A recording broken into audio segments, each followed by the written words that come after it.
Thank you.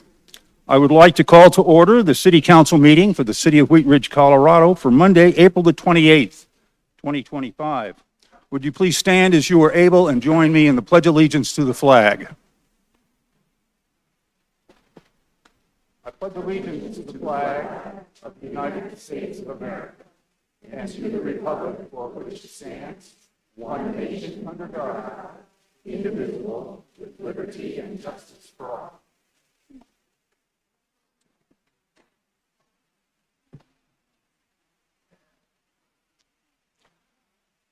Thank you. Would the clerk please call the roll of the members? Jenny Snell, Present. Scott Ohm, Here. Rachel Holteen, Present. Amanda Weaver, Here. Corey Stites, Here. Janice Hoppy, Present. Leah Dozeman, Here. Dan Larson. Present. You have a quorum. Thank you. Councilors, in your packet tonight, we have study session notes for April 7, 2025, and City Council minutes from April 14th, 2025. Are there any corrections or changes to be noted in the minutes? Seeing none, we'll let the minutes stand as presented with our thanks to the clerk. Are there any changes to be noted in tonight's agenda? Councilor Holteen. Thank you, Mr. Mayor. On tonight's agenda, we have a first reading for proposed revisions to freestanding ERs, and I would like to ask support to move that first reading to the May 12th meeting. You'd like to what? Excuse me. Sorry, I'm losing my voice. I would like to ask that we delay tonight's first reading of the freestanding ERs and move that first reading to May 12th, the meeting on May 12th. Okay, Councilor Holteen would like to move Second that. the ER number 3 to a later meeting. We have a motion and a second. Is there any discussion? Is there any objection to having that done? Seeing none, we will move that until the later May date. Okay. We have a couple of proclamations. I'm going to go to the podium.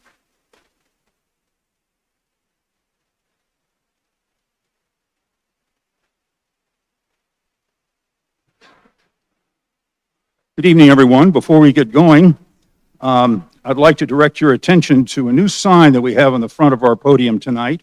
And I want to recognize this special contribution from a talented young craftsman in our community named Owen. He's a participant in the Growing You program at the Clear Creek Makerspace.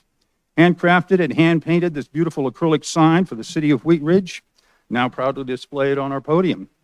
This piece not only reflects Owen's skill and dedication, but also the power of programs like Growing You and spaces like Clear Creek Makerspace to inspire and equip the next generation of makers. Owen, thank you for sharing your craftsmanship with us. We are proud to showcase your work. And thank you to the Makerspace team for continuing to build opportunity and talent in Wheat Ridge. So thank you very much.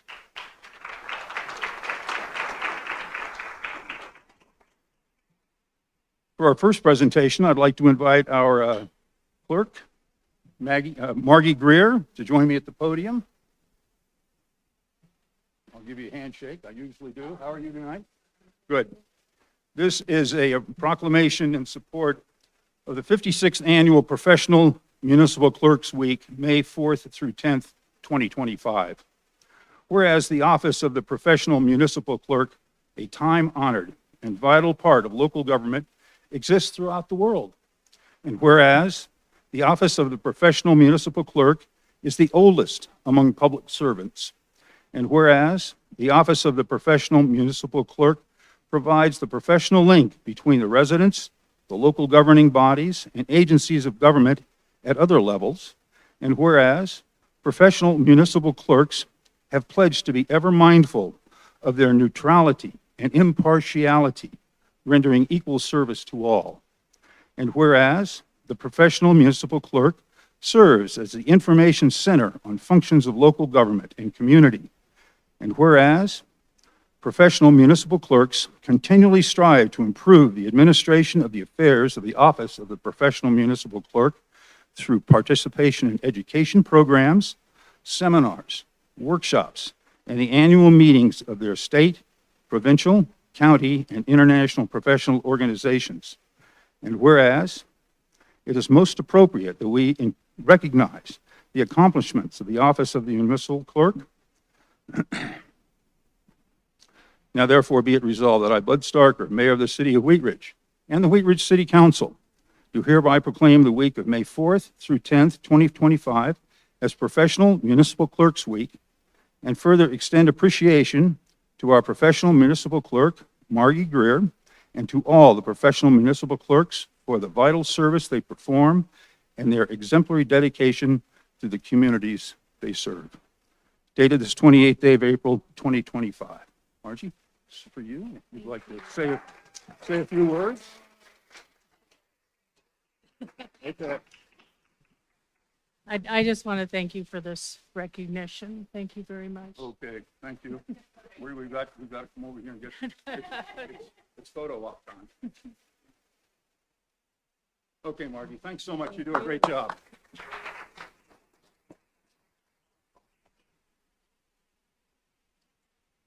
And I would like to invite Chris Lynn, the President and CEO of the Seniors Resource Center, and Senior Resource Center Board Member Karen O'Donnell to the podium to join me.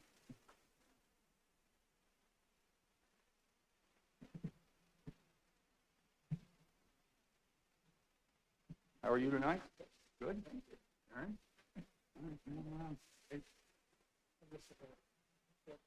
Oh, hi. Nice to have you with us. Thanks so much for being here. All right.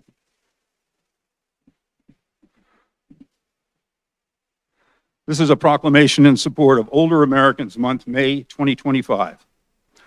Whereas older Americans, those 65 years and older, represent 17% of the population of the United States and 21% of the population of Wheat Ridge.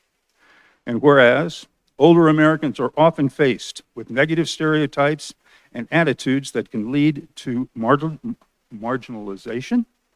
And whereas older Americans are valued members of their families and their communities, and whose wisdom and experience can benefit younger persons.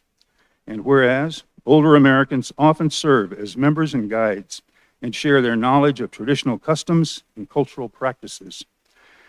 And whereas older Americans often provide unpaid caregiving service for family members, friends, and neighbors. And whereas older Americans are frequently volunteers, providing their time and skills to various organizations and causes. And whereas older Americans help provide economic stability through their spending habits and investments. And whereas the theme of Older Americans Month for 2025 is Flip the Script, and it draws attention to transforming how society perceives, talks about, and approaches aging. Now therefore be it resolved that I, Bud Starker, and the City Council for the City of Wheat Ridge, Colorado, do hereby declare the month of May 2025 as Older Americans Month, dated this 28th day of April, 2025. I'd like to present this to you. I'd like to say a few words. Thank you very much. I really am honored to be here, and I appreciate Mayor Starker, councilors, for this recognition and for allowing us the opportunity to represent the older adults in Wheat Ridge. And what I really want to point out is exactly what he stated in the proclamation, that there are some amazing contributions that have been made by older adults in this city, and we often just don't recognize that. And I know for a fact that there are people that live in this city that were rocket scientists. There are teachers that taught multiple generations of the same family. There are people who were neighborhood greeters when they moved in as young people who are still there, still greeting and still making a difference in their communities. And it's so important that we continue to honor these folks and really take time with them to understand, listen to their stories, learn who they are, share with them who you are and what you do, and that just helps make our neighborhoods and our city a stronger place to be. So thank you very much. We appreciate the opportunity. Thank you. Thank you very much. We'll have some photos. So.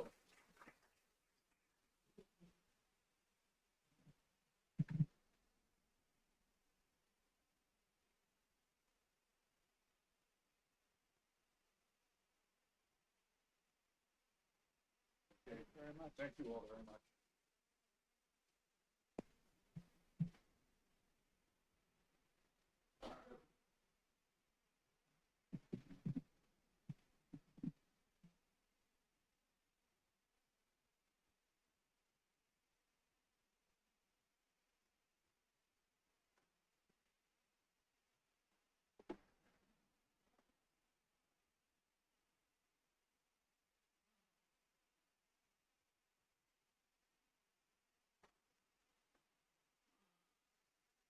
We are now at our public's right to speak portion of our agenda.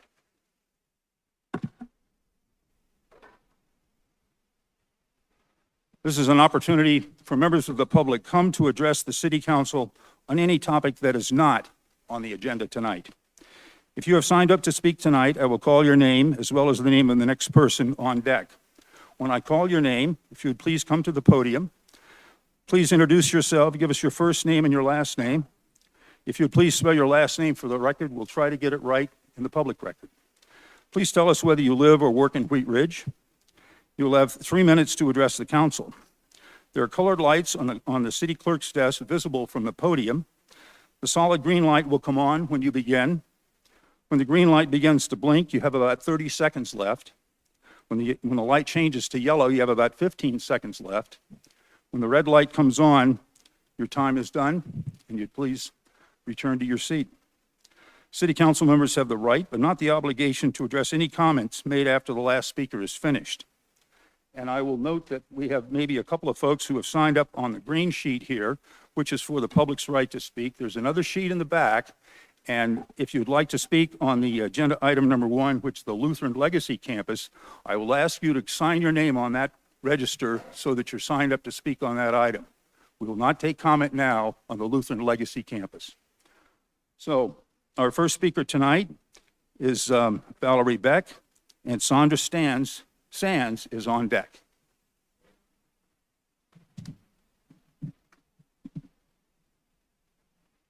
Are you ready for me? Okay. I am ready. Okay. Hi, I'm Val Nosler Beck. That's Nosler space Beck. I live in Wheat Ridge and I work in Wheat Ridge. I wanted to take this opportunity to ask people to please fill out the survey on What's Up Wheat Ridge about Anderson Pool. Let's keep Anderson Pool afloat. Also, I'm here as a parent of 2 Wheat Ridge Piranhas.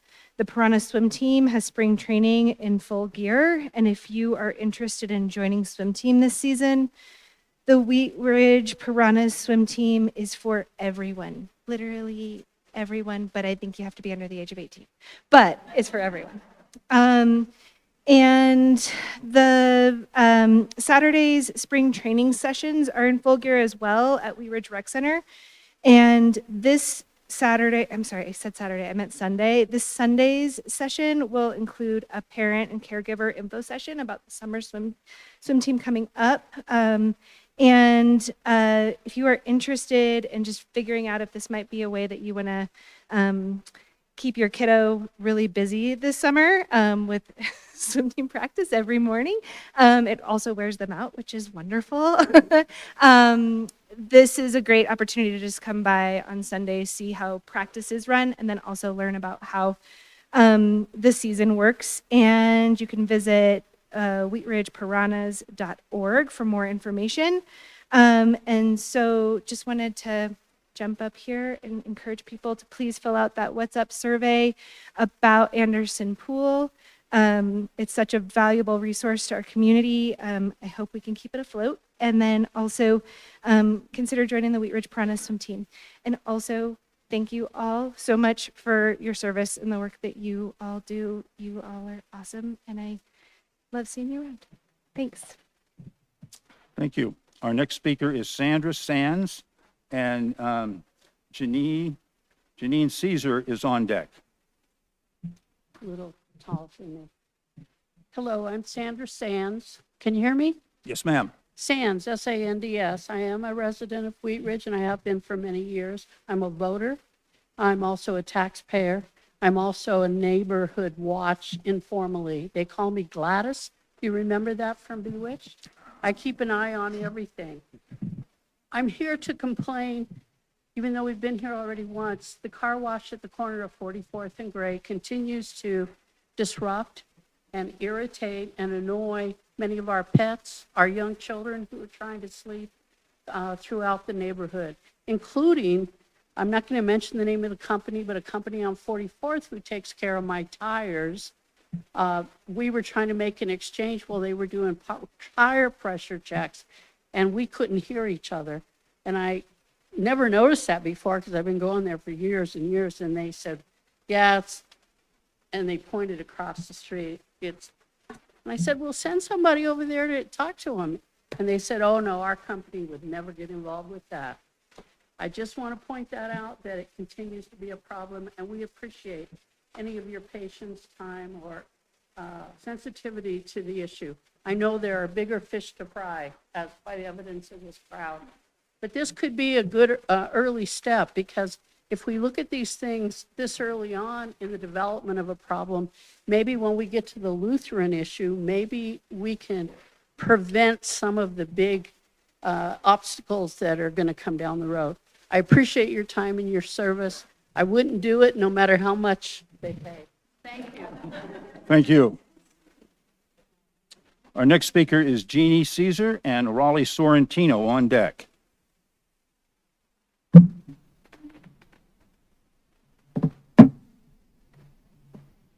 Hi, Hi. I'm going to blow you away right now. My name is Jenny Sessar, spelled C as in cat, E-S-S-A-R. I live within the Wheat Ridge area. Thank you. I'm technically in Lakewood, and to my left and to my right and all around me is Wheat Ridge. I am looking for your assistance to bring to life a new concept that currently does not fit into the zoning, but would add tremendous value to our community. The concept is to create a private, reservable outdoor space for people to use to bring their dogs to allow them to roam off leash. As you may be aware, currently there is nowhere legally that allows people to bring their dog outside of their own backyard off leash, with the exception, of course, of communal dog park spaces. Now, these are not a good fit for every dog. Some are immunocompromised, some are small, timid, etc. So people end up taking their dogs off leash other places that are inappropriate, such as Crown Hill, schoolyards, and other places like that. So this can be both unsafe, also illegal, and can be a detriment. There is no zoning that allows for this type of usage today, except from the research I've done by calling, in the industrial zoning districts, which is, as you know, on the outskirts and probably not anywhere that someone really wants to take their pets. So we need better options as a community. I'd like to talk to somebody who can see this vision with me and help me bring it to life here in our community. It will generate revenue and it will serve the greater need of the community. And I appreciate you helping me find somebody to direct me to help me bring this to life. Thank you. Thank you.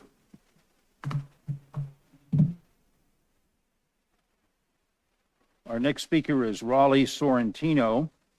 And let's see, I've got a couple of people. I've got three people here who have signed up to speak on the Lutheran Legacy Campus. I'm not going to call you, but hopefully you signed up on the sign down there. And Jan Fasinelli is on deck. Good evening. Raleigh Sorrentino, S-O-R-R-E-N-T-I-N-O. I live at 4175 Teller Street. I'm fourth generation Sorrentino in this area. My great-grandfather was here before Colorado was a state. I'm here to talk and address you about the city council's credibility. In particular, the use of these new Wheat Ridge spawned zoning requirements like MU and PRD, multi-use. The first one I remember that happened, I could be wrong, is down on 44th and Upham. That was zoned multi-use, probably a decade ago. They built it. I'd like someone to tell me where the multi-use is.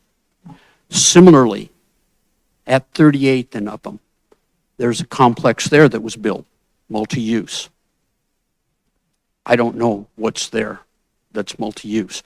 There are several other entities that have happened around Wheat Ridge, including over here on just south of Lucky's, those apartments that were supposed to be much less than what they are now. This all goes to the credibility of the council when they pass ordinances and make promises that they don't keep. In addition, there's that new development down there just on the north side of where Pep Boys was, in between Pep Boys and O'Reilly's, that looked like silos, grain silos. I don't understand how you allow that to be built in this country, I mean in this city, with the attitude that you're supposed to comply with the normal neighborhood developments. Anyway, basically that's what I have to say. Look at your credibility on when you pass these ordinances that you're going to implement them. And it goes for PRD also. Thank you. Thank you. Okay, we don't, we have a lot of speakers tonight. We don't entertain applause or boos, so if you'd please hold those in, we'll try to get through tonight's evening. Our next speaker then is Jan Fasinelli. I hope I did that right. You did that right. And Ann Brinkman is on deck. Hi, I am Jan Fasinelli, Facinelli, and I have a veterinary practice in Wheat Ridge, next to the car wash. And I would like to play for you something that I recorded on Saturday so that you can see this is not just a matter of, I don't know if I can get it to run. Sorry. I will get this. I'm sorry, I'll do it afterwards. I measured I was told that the car wash has been in compliance. Yesterday, on Saturday, I was there for 3 hours. There were 2 bays going at a time. 1 bay was down. I measured 80 to 85 to 88 decibels. The problem is it's not just a matter of the decibels. It's the constancy of the noise. And that's just with 2. And I'll send you guys the video if I could. I think I sent it to Scott earlier. It is the constancy that wears you down. I could not work in my yard on Saturday because the noise was so loud. It's not just a hum, it goes, and then the blowers come on, and it's up and down, plus the vacuums. I'm not sure if you can encourage them. We have fences along the freeway that keep the sound off the freeway. And I'm not sure why. I know we were told that because you can't go a certain height in a fence, but the car wash itself is 3 feet, is 3 stories high. So can you encourage or enforce them to put up a sound barrier fence between my fence, and it would protect my neighbors and my friends who live behind me? I'm able to go home at the end of the day, and I don't have to listen to it at night, but it impacts my peace of mind, my ability to concentrate. Wheat Ridge's zoning for noise says this: unreasonable noise means any noise which, because of the loudness and frequency, while taking into consideration its location and the nature of the typical urban environment, unreasonably disturbs the comfort, the peace, or the health of others, and continues for 15 minutes in a 2-hour period. On a weekend, this is constant. So I'm really hoping you can do something, because if I've been reading, the health effects from exposure to chronic noise is real. It's stress, it's insomnia, it's high blood pressure, it's inability to concentrate. And right now it's impacting my ability to do my work in my practice, and it's probably decreased my property values. I was going to convert it back to either a residence or a mixed zoning, and I don't think that's going to be possible, because who's going to want to buy it right now, living with this kind of commotion all the time? So thank you. Thank you. Our next speaker is Ann Brinkman and Betty Jo Page on deck. Hi, everybody. My name is Ann Brinkman, Annebrinkman. I live at 7420 West 34th Avenue, which is about a block and a half east of Wadsworth on 34th. honestly, I'm cheating. I wasn't going to talk about this, but since I'm here for Legacy Lutheran, I figured I'd come.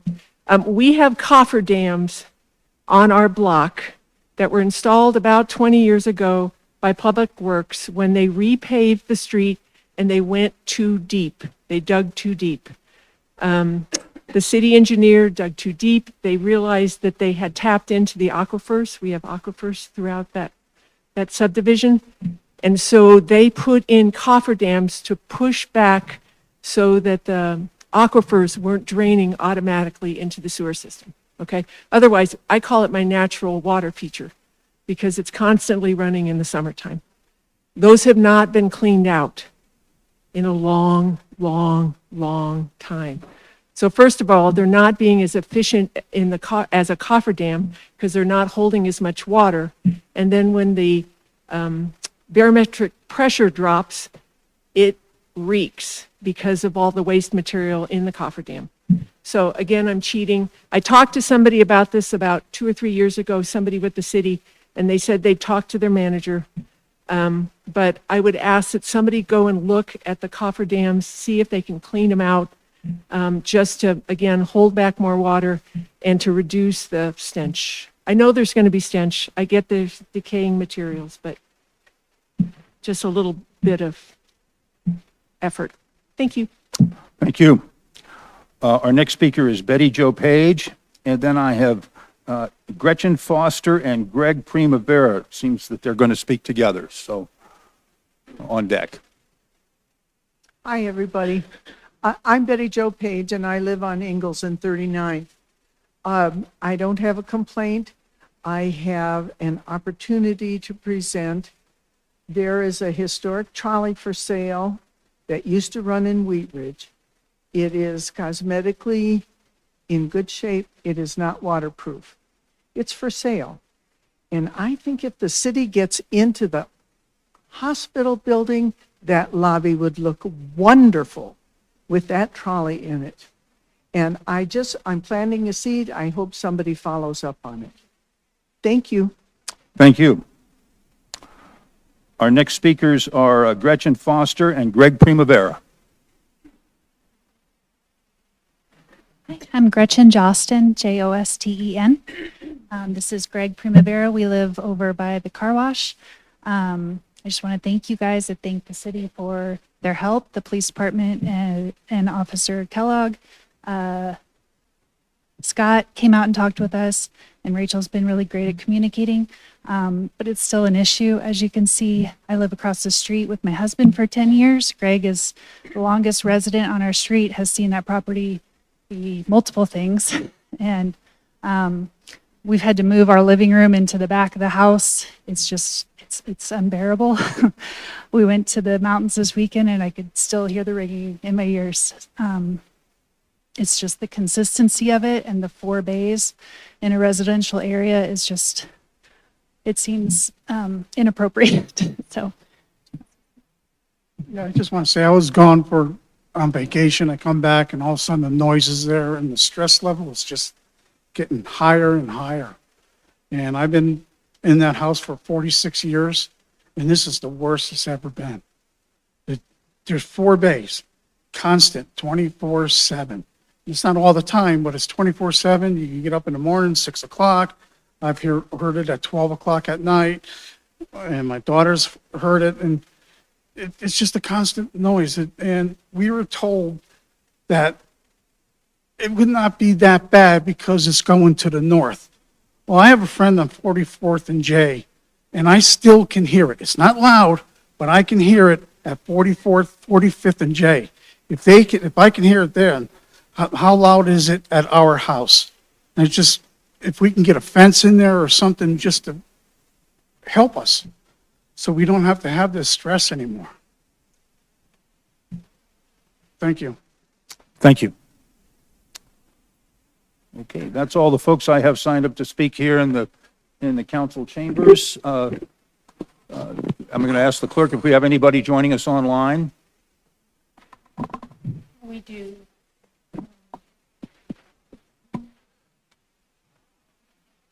Let me see if I can bring them up.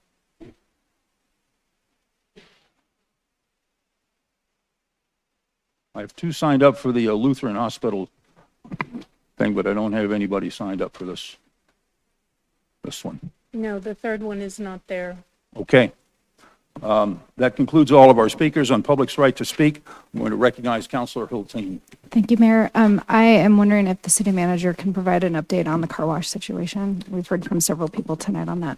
Yes, thank you, Council Member Hulteen, and I appreciate the comments this evening. The car wash has been cited for violation of our noise ordinance. They have a court date this Thursday, May 1st. We've been working with them in the meantime to come up with some solutions. Obviously, it sounds like it's still not working.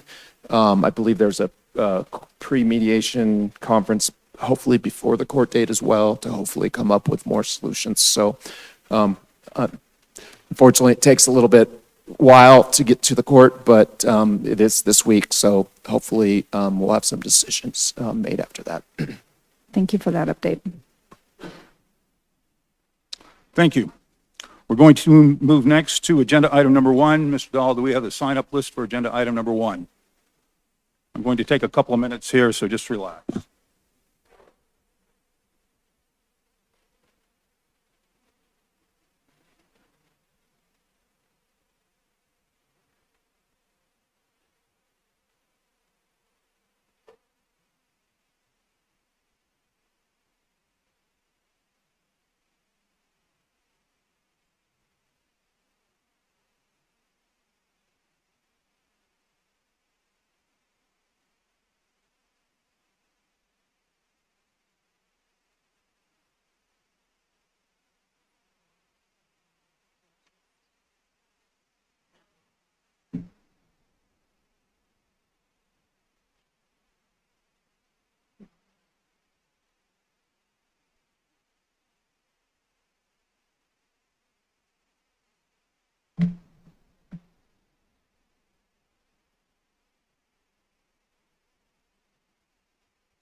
Okay, we're now going to agenda item number 1. Councilor Weaver, would you please introduce this item? Thank you, Mr. Mayor. This is Council Bill number 06 Whoever's joining us online with your speaker on, would you please mute your speaker? This is Council Bill number 06-2025, an ordinance approving a city-initiated zone change of the Lutheran Legacy Campus from Planned Hospital Development, or PHD, to Planned Commercial Development, or PCD, Residential 2, or R2, and Residential 1, R1, to the mixed-use Lutheran Legacy Campus, MULLC Zone District. Don't read it, okay. Thank you. This is an ordinance on second reading. It is a public hearing. We have a continuance of the public hearing from the April 14th, 2025 meeting. I'm going to reconvene the public hearing. And Mr. Goff, do we have a staff presentation on this item? Yes, Mr. Mayor, thank you. Lauren Mikulak, our Community Development Director, will start out. Thank you. Thank you, Mayor, Council. For the record, my name is Lauren Mikulak. I am the Community Development Director, and I'll be presenting this case tonight with Scott Cutler, one of our senior planners. I'd like to enter into the case, into the record, the contents of the case file, the zoning ordinance, the comprehensive plan, and this digital presentation. The property is within the city of Wheat Ridge. All appropriate notification requirements have been met, and City Council does have jurisdiction to hear this case.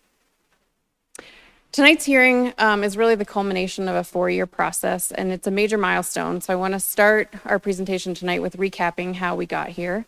This whole process, if you'll recall, was actually started as a surprise back in 2018 when we all learned together that SCL Health was planning to bring a new hospital to Clear Creek Crossing. And in response, this community has really seized a once-in-a-lifetime opportunity that presented itself.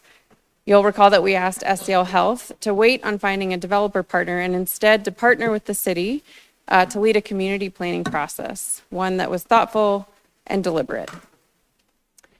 That master plan started in 2021, started with shared stories and shared values, and ultimately resulted in a singular vision.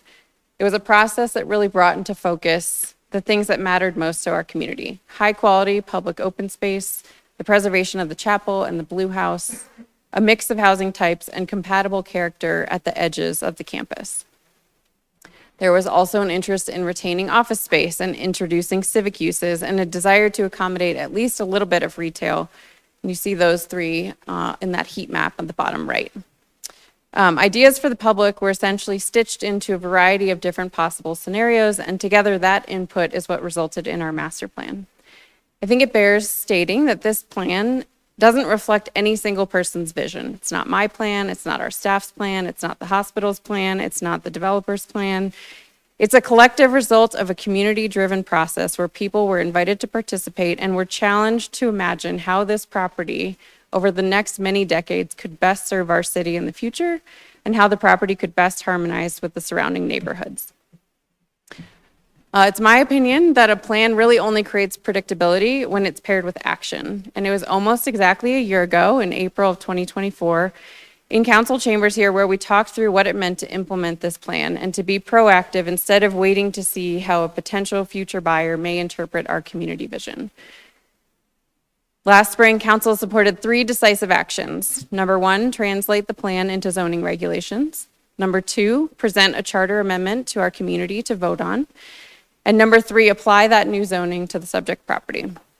And that meant a year of very robust public engagement. So there were no surprises and no secrets. When that ballot question came to voters in November, my goal was for all Wheat Ridge voters to be making an informed decision, to understand the plan, the context, and possible outcomes.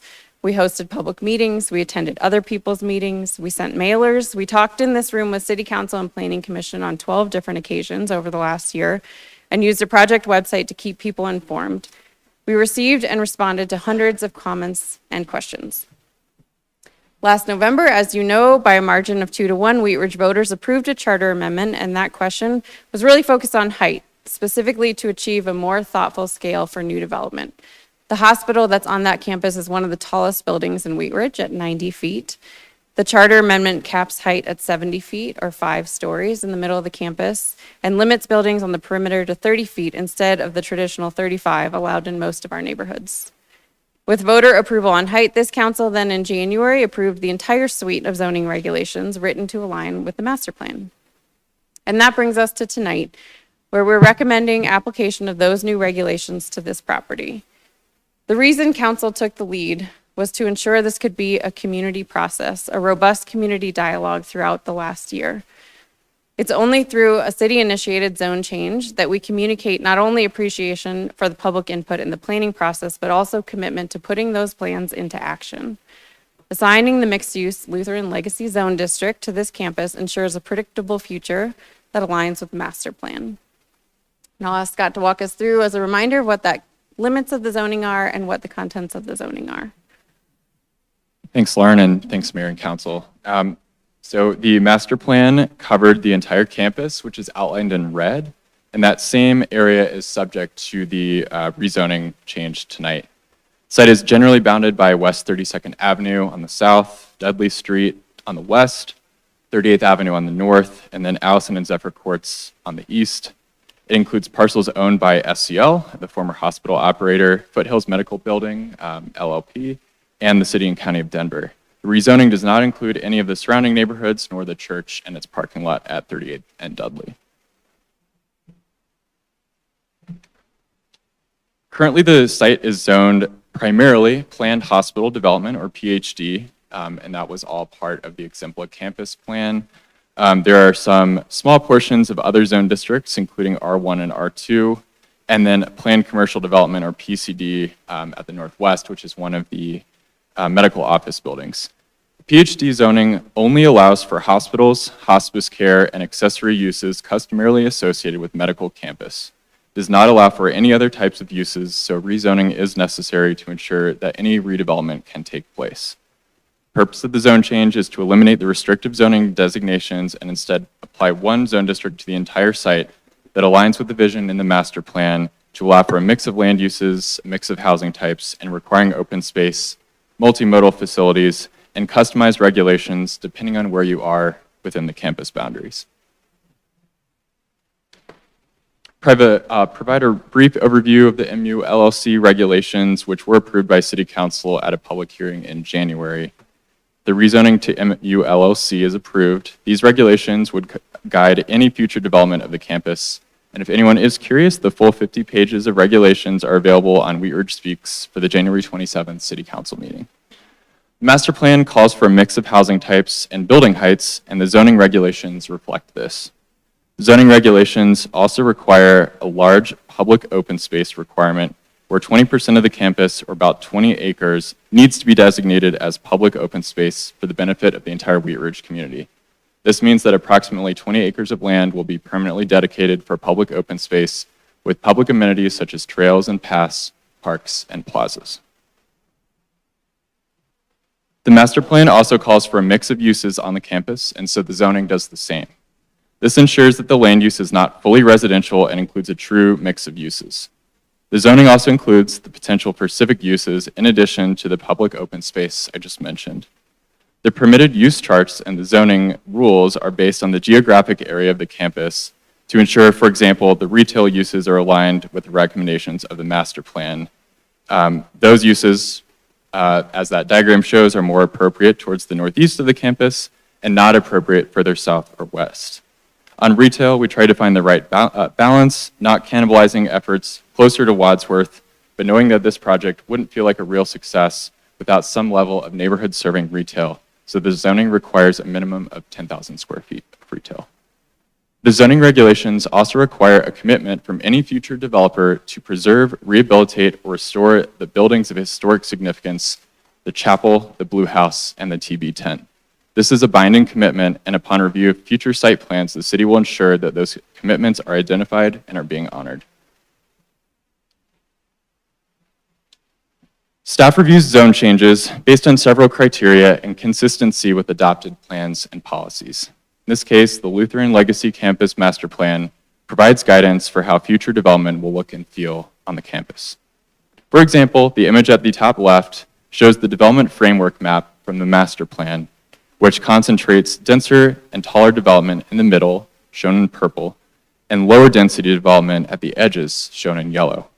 The image from the bottom right is how the new MU LLC regulations in the zoning code translate the master plan guidance to actual regulations. The zoning image shows the first row of development as the new charter amendment approved low density overlay, which lowers the allowed building heights on the edge of the campus to 2.5 stories or 30 feet. The white portions are then limited to 3 stories or 35 feet, which matches what is allowed in nearby neighborhoods. And then the gray areas in the center of the campus were approved by voters as part of the charter amendment to allow up to 5 stories. What this image does not show are the additional setback and building step back requirements from the perimeter of the campus, including 38th Avenue, all of which are included in the detailed regulations. The intent of the MU LLC regulations is to include residential transitions and buffers to ensure limited impacts on adjacent existing residential neighborhoods, such as requiring larger setbacks and including provisions to ensure privacy to those properties, such as no rooftop or upper story decks facing existing homes. I just want to speak to the permitted uses and building heights. The MU LLC zoning has different regulations for permitted uses based on the locations or zones within the campus. For example, the Zone 1 boundary on the right, aligns with the lower density residential and open space section shown in yellow in the master plan. Apartments are not allowed in Zone 1 per the permitted use chart in the MU LLC regulations. The low density overlay discussed on the previous slide ensures that only single unit homes or duplexes at 2.5 stories or less are allowed along Dudley Street and along the southern and eastern property boundaries of zones 1 and 4. Townhomes are not allowed in the low density overlay, only further into the campus, again, which helps align permitted uses with the adjacent neighborhoods.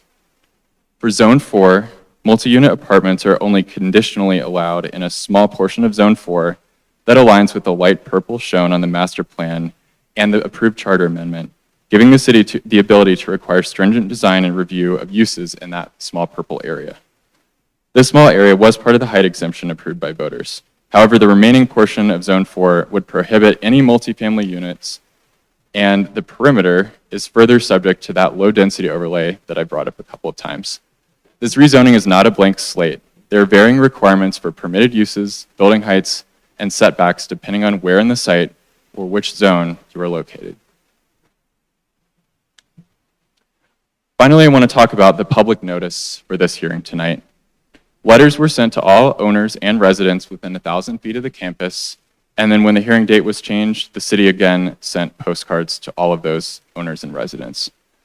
Formal letters are also sent to property owners within the rezoning boundary, including Lutheran, Denver Water, and the MOB owner. Signs were posted on the perimeter of the campus and reposted when the hearing date was changed, and then emails were sent from the What's Up Wheat Ridge website in January to 389 people with project updates and future dates, and these emails were resent in April. And lastly, Wheat Ridge Speaks comments were collected. We did receive 10 total comments on this application. And now I will turn it back over to Lauren for some final remarks. Thanks, Scott. Ultimately, staff is recommending approval of the zone change. The Planning Commission held a public hearing in February and has forwarded their recommendation of approval as well. Zoning aligns with the master plan and it aligns with the November voter-approved charter amendment. I think we've talked about the fact that the city has never been in a position to purchase this property, but we have done nearly all that can be done as a community to set the stage for a predictable future, both for private development and for public amenities. I know, especially over the course of the last year, that there are mixed opinions on some of the elements of this future, but this is a 100-acre campus, nearly 10 city blocks in size, with something there for everyone. As a reminder, as mentioned at the start of this hearing, there was a protest received from enough adjacent property owners, so approval of tonight's zone change ordinance would require 6 votes of council. That concludes our presentation. Thank you. Thank you very much. Before we go to questions from council, I'm going to invite the public to speak on this item. We have almost 50 people that are signed up to speak. The rules provide for the chair to limit the amount of time for speaking when we have a large number of people, so we will limit the time to 2 minutes per person, per speaker. Just as another note, we used to be able to allocate time from one speaker to another. That is no longer part of the current rules, so we will be not following. We will be not allowing that. So, once again, when you come to the podium, if you would please introduce yourself and tell us whether you live or work in Wheat Ridge. And our first speaker is Tracy Martin, and Virginia Avery is on deck. And once again, the lights are going to go green, yellow, and red, and when the red light comes on, please conclude your remarks. Okay, try to make it quick. Thank you. Good evening, everybody. My name's Tracy Martin, spelled Tracy, and then Martin, Martin. I've been a proud Wheat Ridge resident since 1990. I chose to purchase my home here nearly 30 years ago because I valued the suburban environment, a quieter, less densely populated community where families could thrive. I live just 4 houses away from the northern side of the old Lutheran hospital. What is allowed to be built there will directly affect my everyday life. I also work in Wheat Ridge. Professionally, I have worked in property management for over 3 decades, including direct management of high-density, low-income housing, more specifically of project-based Section 8 housing and tax credit housing. While these developments are intended to provide affordable homes, my real-world experience shows a different reality. Along with responsible residents, inevitably becomes those who create serious problems. Based on my experience alongside those who follow the rules, there will inevitably be many who do not. I have personally managed communities where mentally unhealthy individuals who should not be living independently were placed, leading to serious safety concerns, including 3 separate fires directly caused by their inability to safely manage daily life. I have also seen firsthand how these properties can be overtaken by family members or outsiders who exploit, the original residents, using the units for illegal drug sales, prostitution, and other criminal activity. Crime becomes rampant. Owners struggle desperately to maintain order, but are often unsuccessful unless they can afford to pay private off-duty police officers at rates of $200 per hour for a minimum of 2 officers to patrol 24/7, something few property owners can realistically sustain. Without significant and continuous private security, these bad actors infiltrate, create chaos, not only for the financially vulnerable residents who are trapped living there, but for the surrounding neighborhoods as well. The ripple effects are devastating to the community's safety, quality of life, and property values. Allowing high-density, low-income housing at the Legacy Lutheran site would permanently alter the character of Wheat Ridge. Thank you. If you would please conclude your remarks. Okay, I just want to respectfully urge you to say no, to vote no on the proposed zoning change. Our city deserves thoughtful, sustainable growth that protects the suburban environment we chose to call home. Thank you for your time and consideration. Thank you. Our next speaker is Virginia Avery and Valerie Beck on deck.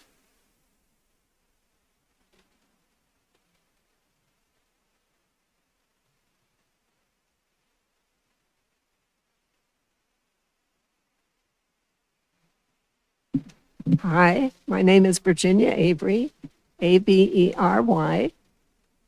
and I live across the street from the old hospital. I live well, it's almost just across the street, but anyway, so I guess that he was talking about me when he talked about we've got a few older people here, and I guess I qualify since I lived where we live now for 25 years, and before that lived in the Wheat Ridge area, went to the brand new high school in 1959. So what I'm here tonight for is to emphasize what a treasure that we all still have, that we can call Wheat Ridge our home. It's such a unique city, not just any old suburb. And it's so incredible. I don't want it to slip through our hands. And when we get to make these decisions, I am just hoping that everybody thinks about what they can do for their home and how much this would mean to us as we go down through the years. I guess that's all. Thank you. Thank you very much. Thank you, ma'am. Our next speaker is Valerie Beck and David DeManna on deck. Hi, I'm Valerie Beck. I live and work in Wheat Ridge, and I live in the Bel Air neighborhood. I am asking for council to vote yes on the proposed zoning being considered tonight. Years of outreach and planning has gone into this proposed plan.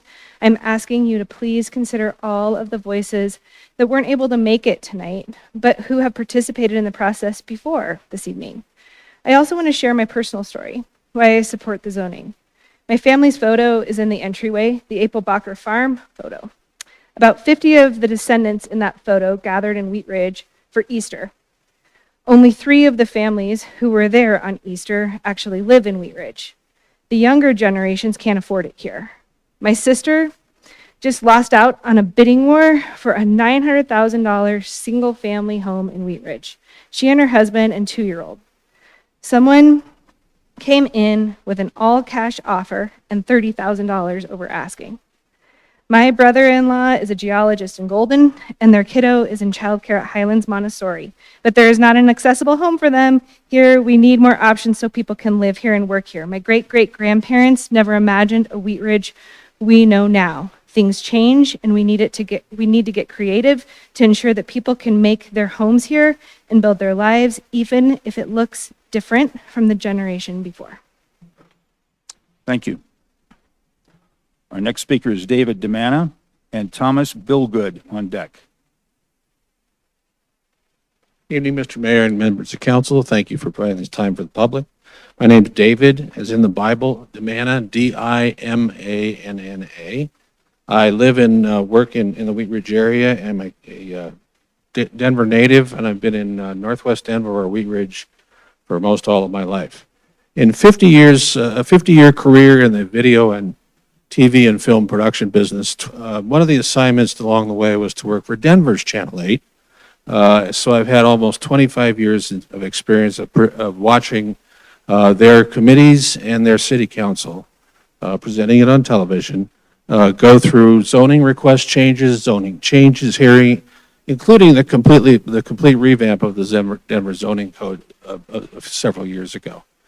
What I'm here as a cautionary tale is I hope you vote no on this and start over again to just refine it a bit, because in my experience in Denver, many of the zoning changes that are passed, are requested, and are passed never end up years down the road as to what they were truly meant to be. An example is the 38th Avenue between Lowell and Irving.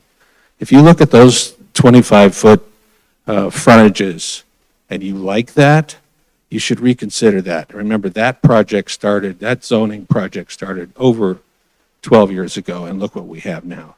So I hope you vote no, reconsider this, and consider the name you put on this project, legacy. And what is that going to mean to future citizens of Wheat Ridge? Thank you. Thank you. Our next speaker is Thomas Billgood and Kelly Blinn on deck.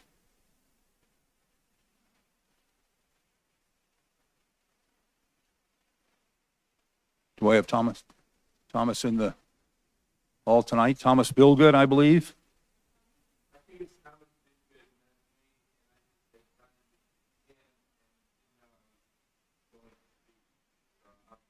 Okay. Thank you very much. Our next speaker is Kelly Blinn. Thanks for the opportunity to comment. My name's Kelly Blinn, and I live at 4175 Brentwood Street, and I walk and run regularly around the Lutheran campus with my dog. I also have a background in city planning and work on housing and land use policy in my day job. Overall, I'm really excited about this thoughtful approach designed to redevelopment of this site. The development will be in my backyard, and yes, I enjoy the informal open space that's there now. But I think it's the right thing to do to redevelop this area to allow many more people to use the space and more neighbors to live in our great community.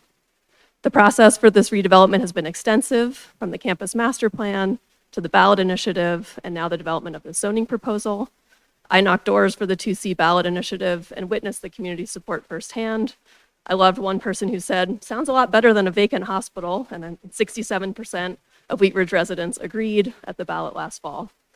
I love that 20% of the property will be dedicated to public use and open space, including trails across the property. Thankfully, the traffic is low now, but the trails and roads really aren't designed to get across by walking and biking, so that'll be a great improvement. Most of all, I'm excited about adding new housing at this site. Housing affordability is most people's number one cost and concern, and we need more diverse housing options, both in type and affordability. DRCOG's regional housing needs assessment found Wheat Ridge needs about 2,400 new housing units to accommodate our share of regional housing needs. I know there's also some concern about mixed use aspects of the zoning. I'm personally really excited about potentially having more places we can walk to. 38th Avenue is already mixed use. It's mostly kind of medical uses and things we don't use necessarily every day. It would be great to have more places that we can walk to get a coffee or a bite to eat or something like that. Thank you again for all your thoughtful work on this and for your consideration of the plan. Thank you. Our next speaker is Mark De La Torre and Ryan England, looks like, or close to that, on deck. Where's the light? Is that the light? I'll just talk fast. Mark De La Torre, 4345 Brentwood Street, northern neighbor of the campus. Most of you know me in some capacity, whether as a resident, as a consultant, as a citizen committee member, as an advocacy board member. I'm not going to bother with the logical arguments in this regarding This being the implementation of a council-approved master planning process or the implementation of a voter-approved ballot measure back and forth as Kelly did. I think it's important to note that I was the lead consultant on the master planning process, which I think is a really unique opportunity for Wheat Ridge, lest that be the only thing that I am known by in this particular statement. I'm also, or have been, or have served on as Community Engagement Committee for Local Works, the Sustainable Wheat Ridge Citizen Committee. I'm a board member of the Active Transportation Advisory Team. I'm a member of the Wheat Ridge Historical Society and the Wheat Ridge Grange. I'm the father of 3 very young girls who are in Wheat Ridge elementary schools. And I'm really proud of what the master plan put forward, both as a resident, as a professional. I think this is the type of change that my daughters need in Wheat Ridge as they continue to grow here and hopefully stay here for the long term.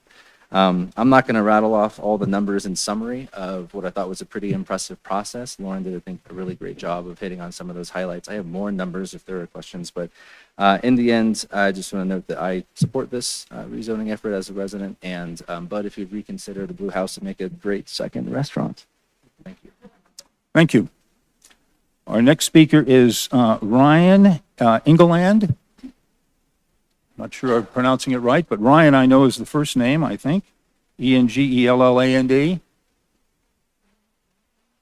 Don't see Ryan coming forward, so we will go to our next speaker, which is Morgan Richards and Jean Pastor on deck.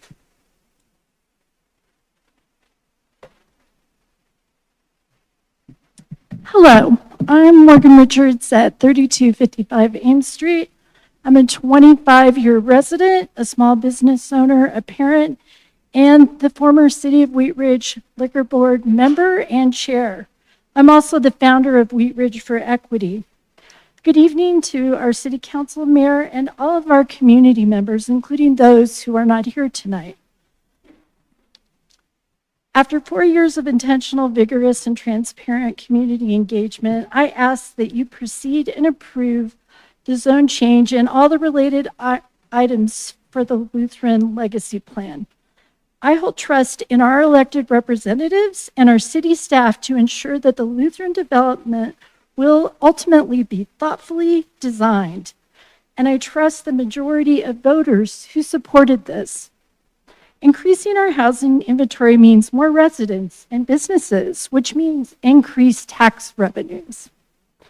Building more multi-residential housing here also means that our young people, lower paid workforce, seniors on fixed incomes, and people who are disabled, like one of my young adult children, can stay in our community or move here if they don't live here already.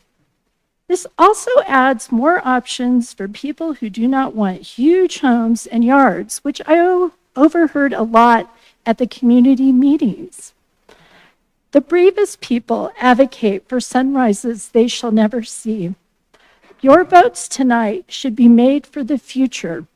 Thank you very much. Thank you. Our next speaker is Jean Pastor and Sandra Simpson on deck.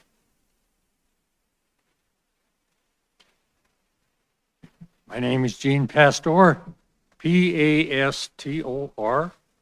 I live at 3815 Carr Street, which is right across the street from the hospital.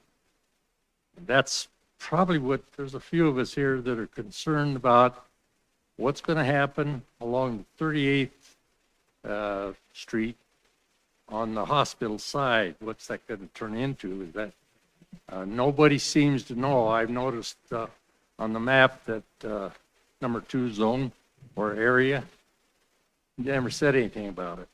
And I think we're all a little concerned right now before the vote is made of exactly what's going to happen there. Obviously, not a lot of people know because more would have been said about it.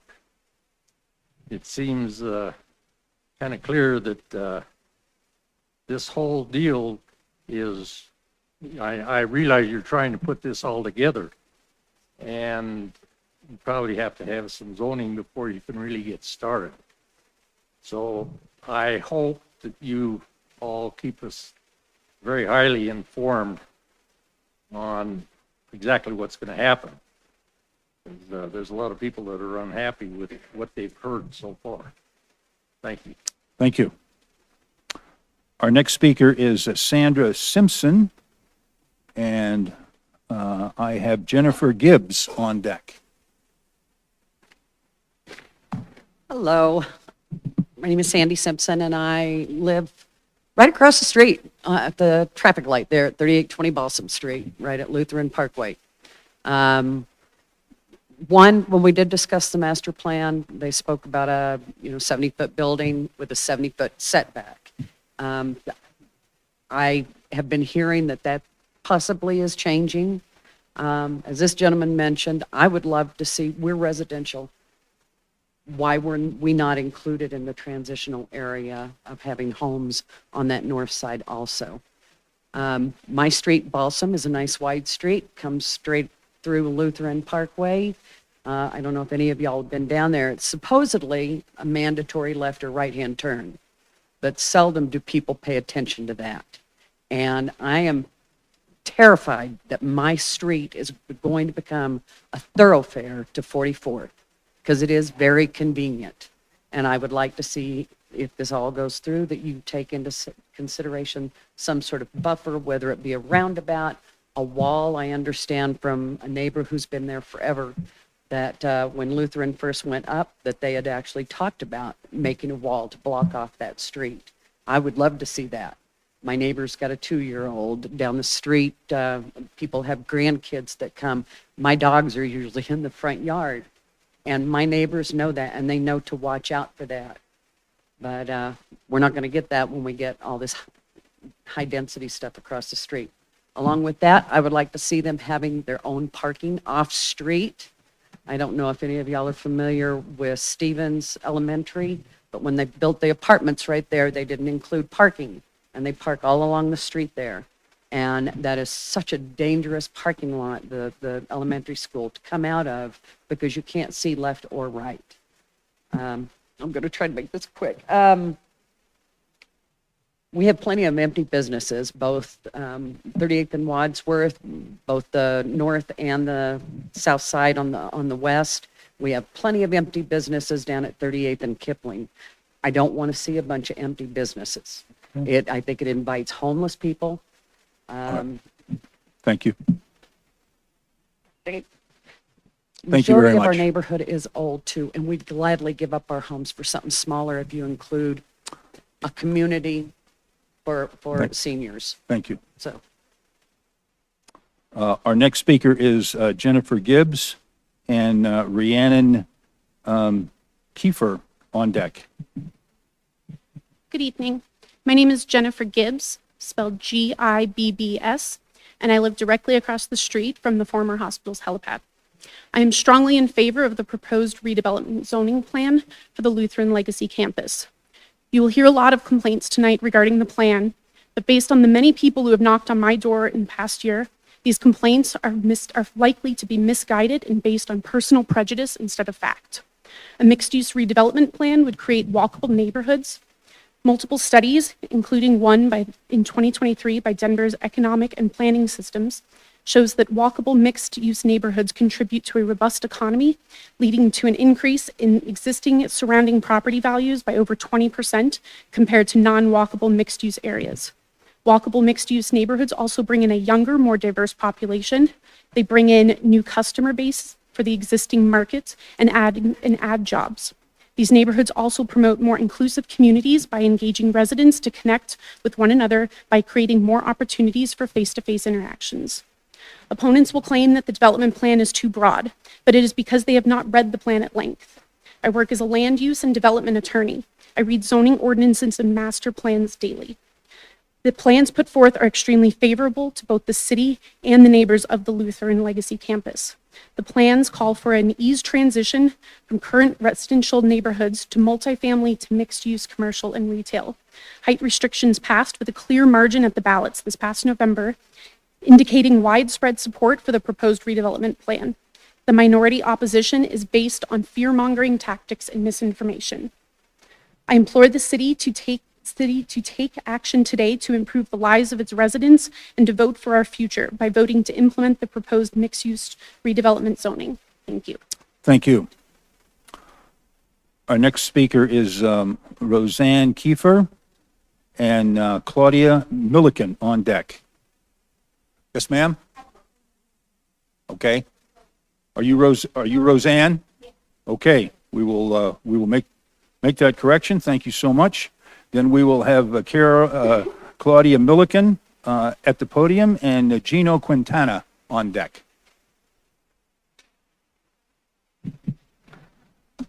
Good evening. Thanks for having me. I live on the corner of 34th and Dudley, so I am right next to the development. And my concerns are not based on fear-mongering. I don't oppose the development. I'm just concerned about it being done correctly.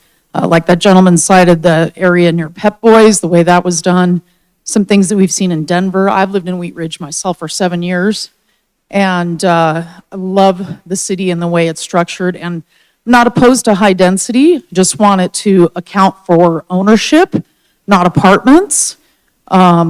Want them to account for traffic, density, and risk to kids and parking availability. Don't want to have any metro taxing style funding of the project. No sweetheart deals for developers, in other words, on the backs of all of the homeowners. And definitely want to account for the elderly and having some smaller homes, maybe tiny homes incorporated in there, or things that, ground level ranch style type things for the elderly folks. And definitely want to account for creating something that's beautiful, that people are going to want to actually do the walking in the walkable area for, decades to come. Something like Main Street type feeling. Like Sloan's Lake has a bit of that, downtown Arvada. So that's all. Thank you. And Ms. Milliken, would you please introduce yourself? You didn't get that at the first. Claudia Milliken, Milliken. Thank you so much. Our next speaker is Gino Quintana and Adam Casey on deck. Hello, Council. I'm Gino Quintana. Live on 3295 Cody Court.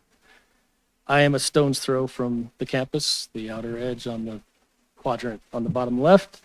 I was on the committee to kind of come up with the master plan on one of the committees with Ryan. I think we went through that. Just here one of the concerns that we had as owners is like when the people were coming around talking is, what does the city see as in the high density, low income housing? Like, how many does that mean? Do you guys have a number on that? We've also heard that the property has already been sold and that in June, they're going to start breaking ground. So that's another thing that we've heard. So that's a concern that we're just voting on this and it sounds like it's already a done deal. So just kind of like that answered. One of the things like the other lady was talking about is how you're going to handle all the traffic with all the high density area or whatever's going up. There's not a number really. 2,400 people, is it going to be 2,400 units, 5,000 units? You multiply that by 2, that's 10,000 people, cars on the street. I live on a dead end street, so I'm really worried about it becoming a thoroughfare also. Also concerned about I think we've took into account the wildlife around the area. There's like more than 25 species of birds that just are around our area. We have blue jays, all kinds of birds. We see owls. What's going to happen to them? Yeah, and really the traffic flow and just the noise. I do want to request that you don't put up any type of car wash by my house. And that's it.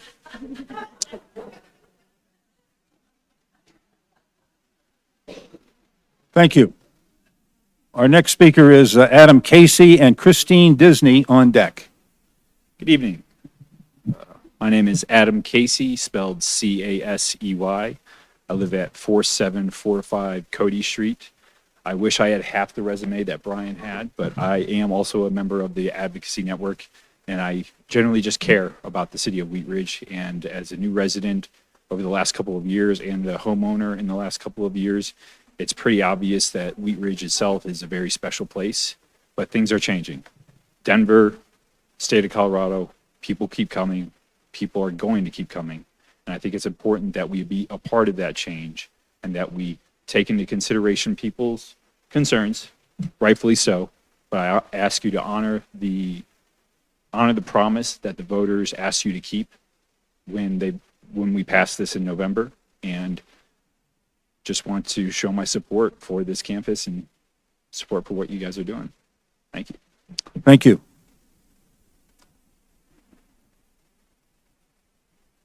Our next speaker is Christine Disney, and we have Angela Matthews on deck. Hi, I'm Christine Disney. I live in Wheat Ridge, just down the street from the hospital. I am speaking tonight as a 28-year resident of Wheat Ridge, and I continue to support the approval by council of the zoning plan. I find this quote by one of our greatest philosophers, Tom Petty, applies here.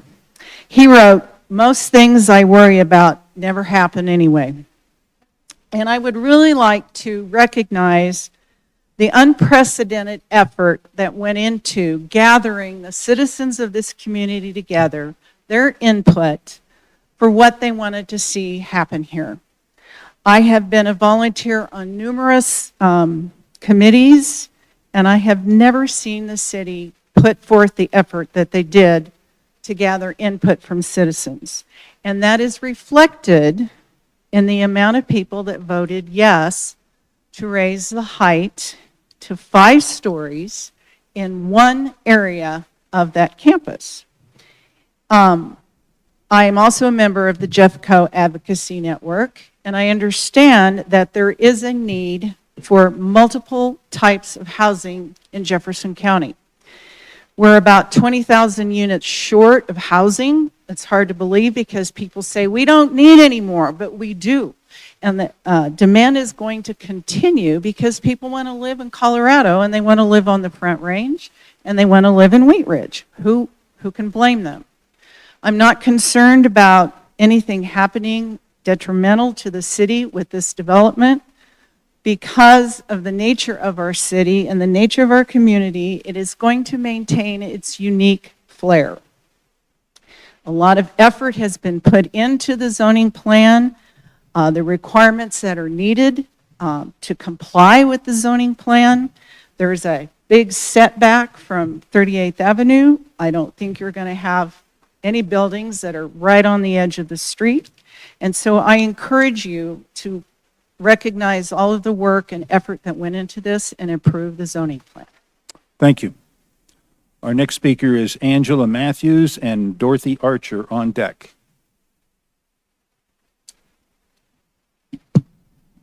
Good evening, council members and mayor and residents of Wheat Ridge, my neighbors, some of you.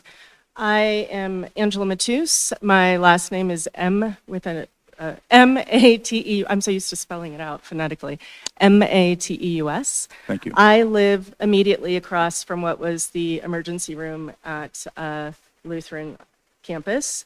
And while I was happy to see the hospital depart, because we would get a lot of vagrants on our front steps, I'm not necessarily opposed or in favor of the mixed use, and let me explain. I am dubious. I am originally from Los Angeles, and that's all I need to say in terms of mixed use and dense population. I moved to Colorado 22 years ago in hopes of finding a slower pace of life. Things have changed dramatically. Change is constant, as we know.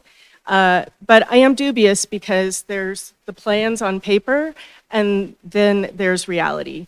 And as a resident immediately across from what will soon be a construction zone, I have a lot of concerns around traffic. I have a lot of concerns for those of us who will be immediately impacted. I think one of my neighbors who lives at Carr and 38th, what will you be doing to ensure that we can move freely from our homes? We've had instances in the past where there was disruptions on 38th for repairs or what have you, and I couldn't even get out of my driveway.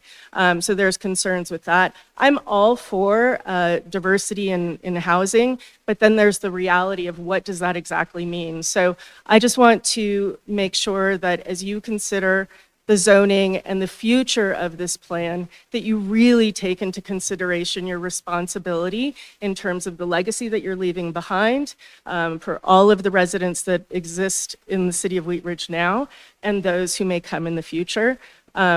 Just really take this, not that you don't, I can tell that you all take this very seriously, and there's been a lot of amazing planning going into this, for which I'm very grateful.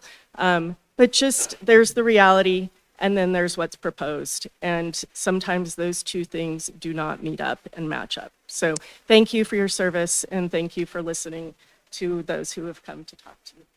Thank you. Our next speaker is Dorothy Archer and Elise Browham on deck.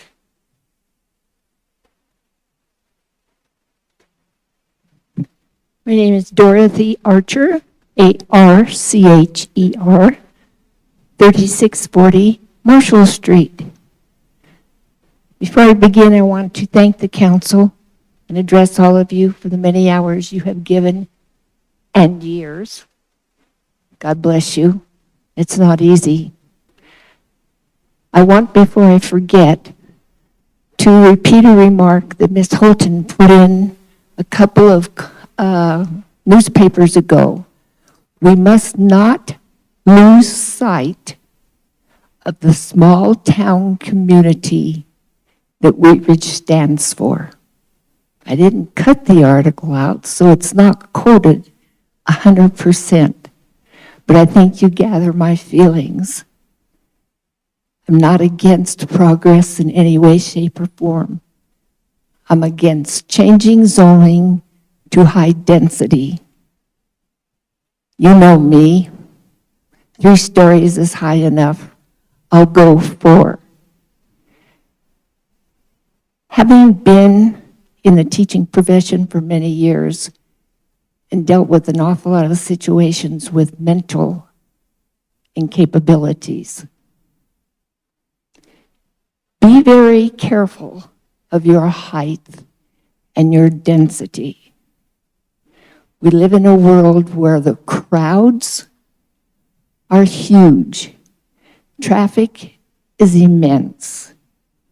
Many people are troubled today. Be careful of how you pack it. It's not healthy. I would hold you responsible for addressing the mental health of humanity today. If we can stick with 4 stories, I'll buy it. I'm not for 5 or 6 or 7. When you do address, and I'm sure you deal with contractors on this, with the apartments, since I deal an awful lot with people in this situation, when you get these apartments, would you make sure that these contractors give them a little porch? Thank you. Please. Thank you very much. You're welcome. Thank you. Our next speaker is Elise Browham and Brandy Causey on deck.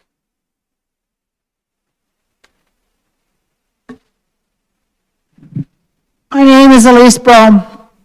I live at 3545 Allison Court. I request the City Council vote no on rezoning of former hospital campus from Planned Hospital Development, PHD, Planned Commercial Development, PCD, Residential 2, Residential 1, to Mixed-Use Lutheran Legacy Campus, MULLC, Zone District.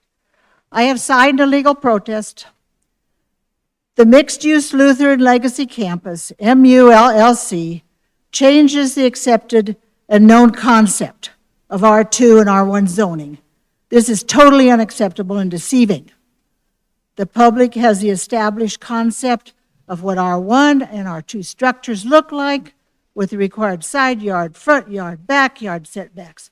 and lot width that prevent extreme proximity between structures. Maximum lot coverage is required, allowing open and green space also. Obviously, the concerns of citizens that the rezoning of Lutheran property would be a shift away from the city's traditional low-density character is correct. I request you reject this rezoning and rewrite it to have R1 and R2 zoning as they exist in the current zoning law and are the present zones on the property. The city planning process has always implied these existing protections along the perimeter of the property. Why are you changing the basics of these zoning limits substantially? Is this not called deception? The Community Development Director in a May 13, 2024 memo stated, quote, "City-initiated rezonings may be made with or without consent from affected property owners and to any zoning district." End of quote. She also stated, quote, "City-initiated zone change is a faster process than the private zone change." Thank you. Private zone Ma'am. change means a rezoning request from Ma'am? a developer, Ma'am, your time has expired. Would you please? which is the traditional procedure. I Thank you. request you vote against this rezoning and rewrite it to include the Ma'am? promise of Ma'am, existing low density. Ma'am, Yes, sir. your time has expired. Thank you. Our next speaker is Brandy Causey and Justin Slocum on deck. Good evening. I'm Brandy Causey, C-A-U, S-E-Y. I am a Wheat Ridge resident and a business owner as well. And I live on a dead-end street that will back right into Zone 4.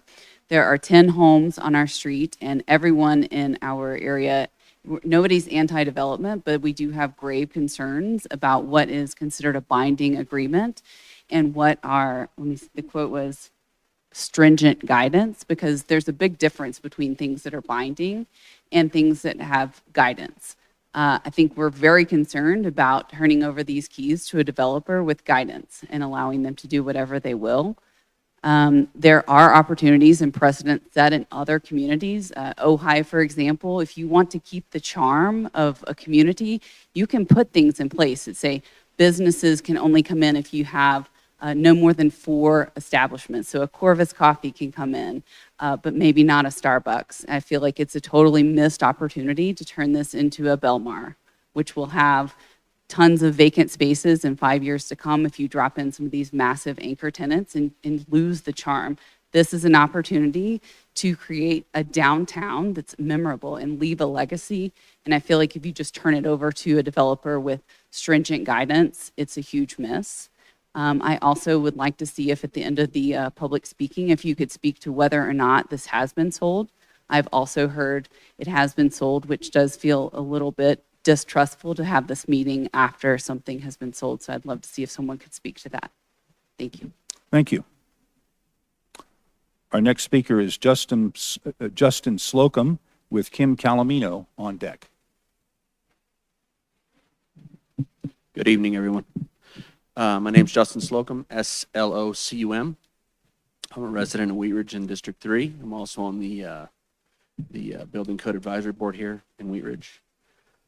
First, I want to say is I think we need to remember what we are, and this is the city of trees. We're not the city of Section 8 housing. We're not the city of tax subsidies. You know, we're not looking for federal money to come our way. We want to make money organically like we always have in this city. The liberty of each and every person in this room is important. It's important to me. It's important to you, I hope. And I want to plead to your guys' sensibility as to the unintended consequences that may arise from such a large and complicated project. It's important to understand there's going to be a lot of suffering that goes on. And that suffering is going to shake people to their core. It's going to devastate people's lives. It's going to enrich others. There's positives and negatives to everything we do in life, and we need to really weigh the citizenry and the effect that we already have, the ones that are already here and invested in this city. the ones that voted for each and every one of you, it's important to respect that.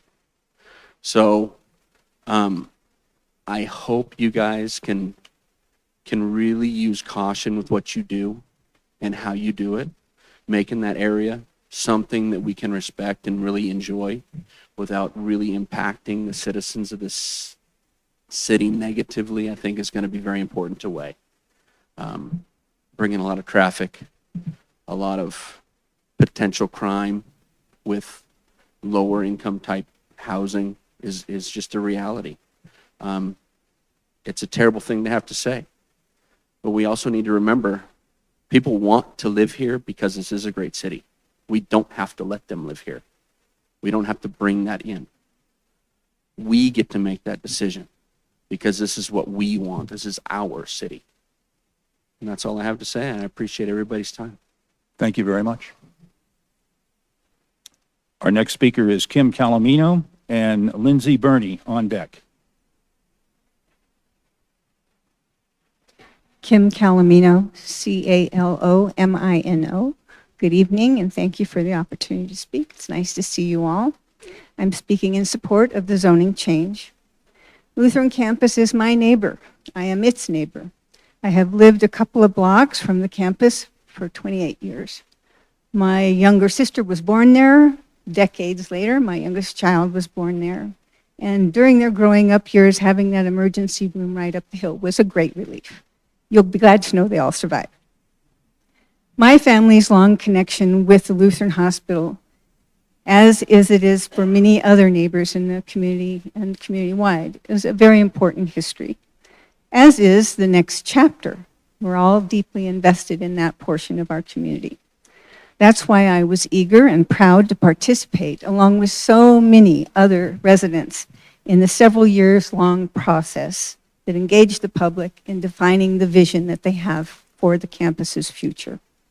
Indeed, the community's support for the plan was demonstrated by a 67% approval of the building height adjustments that was on our ballot last fall.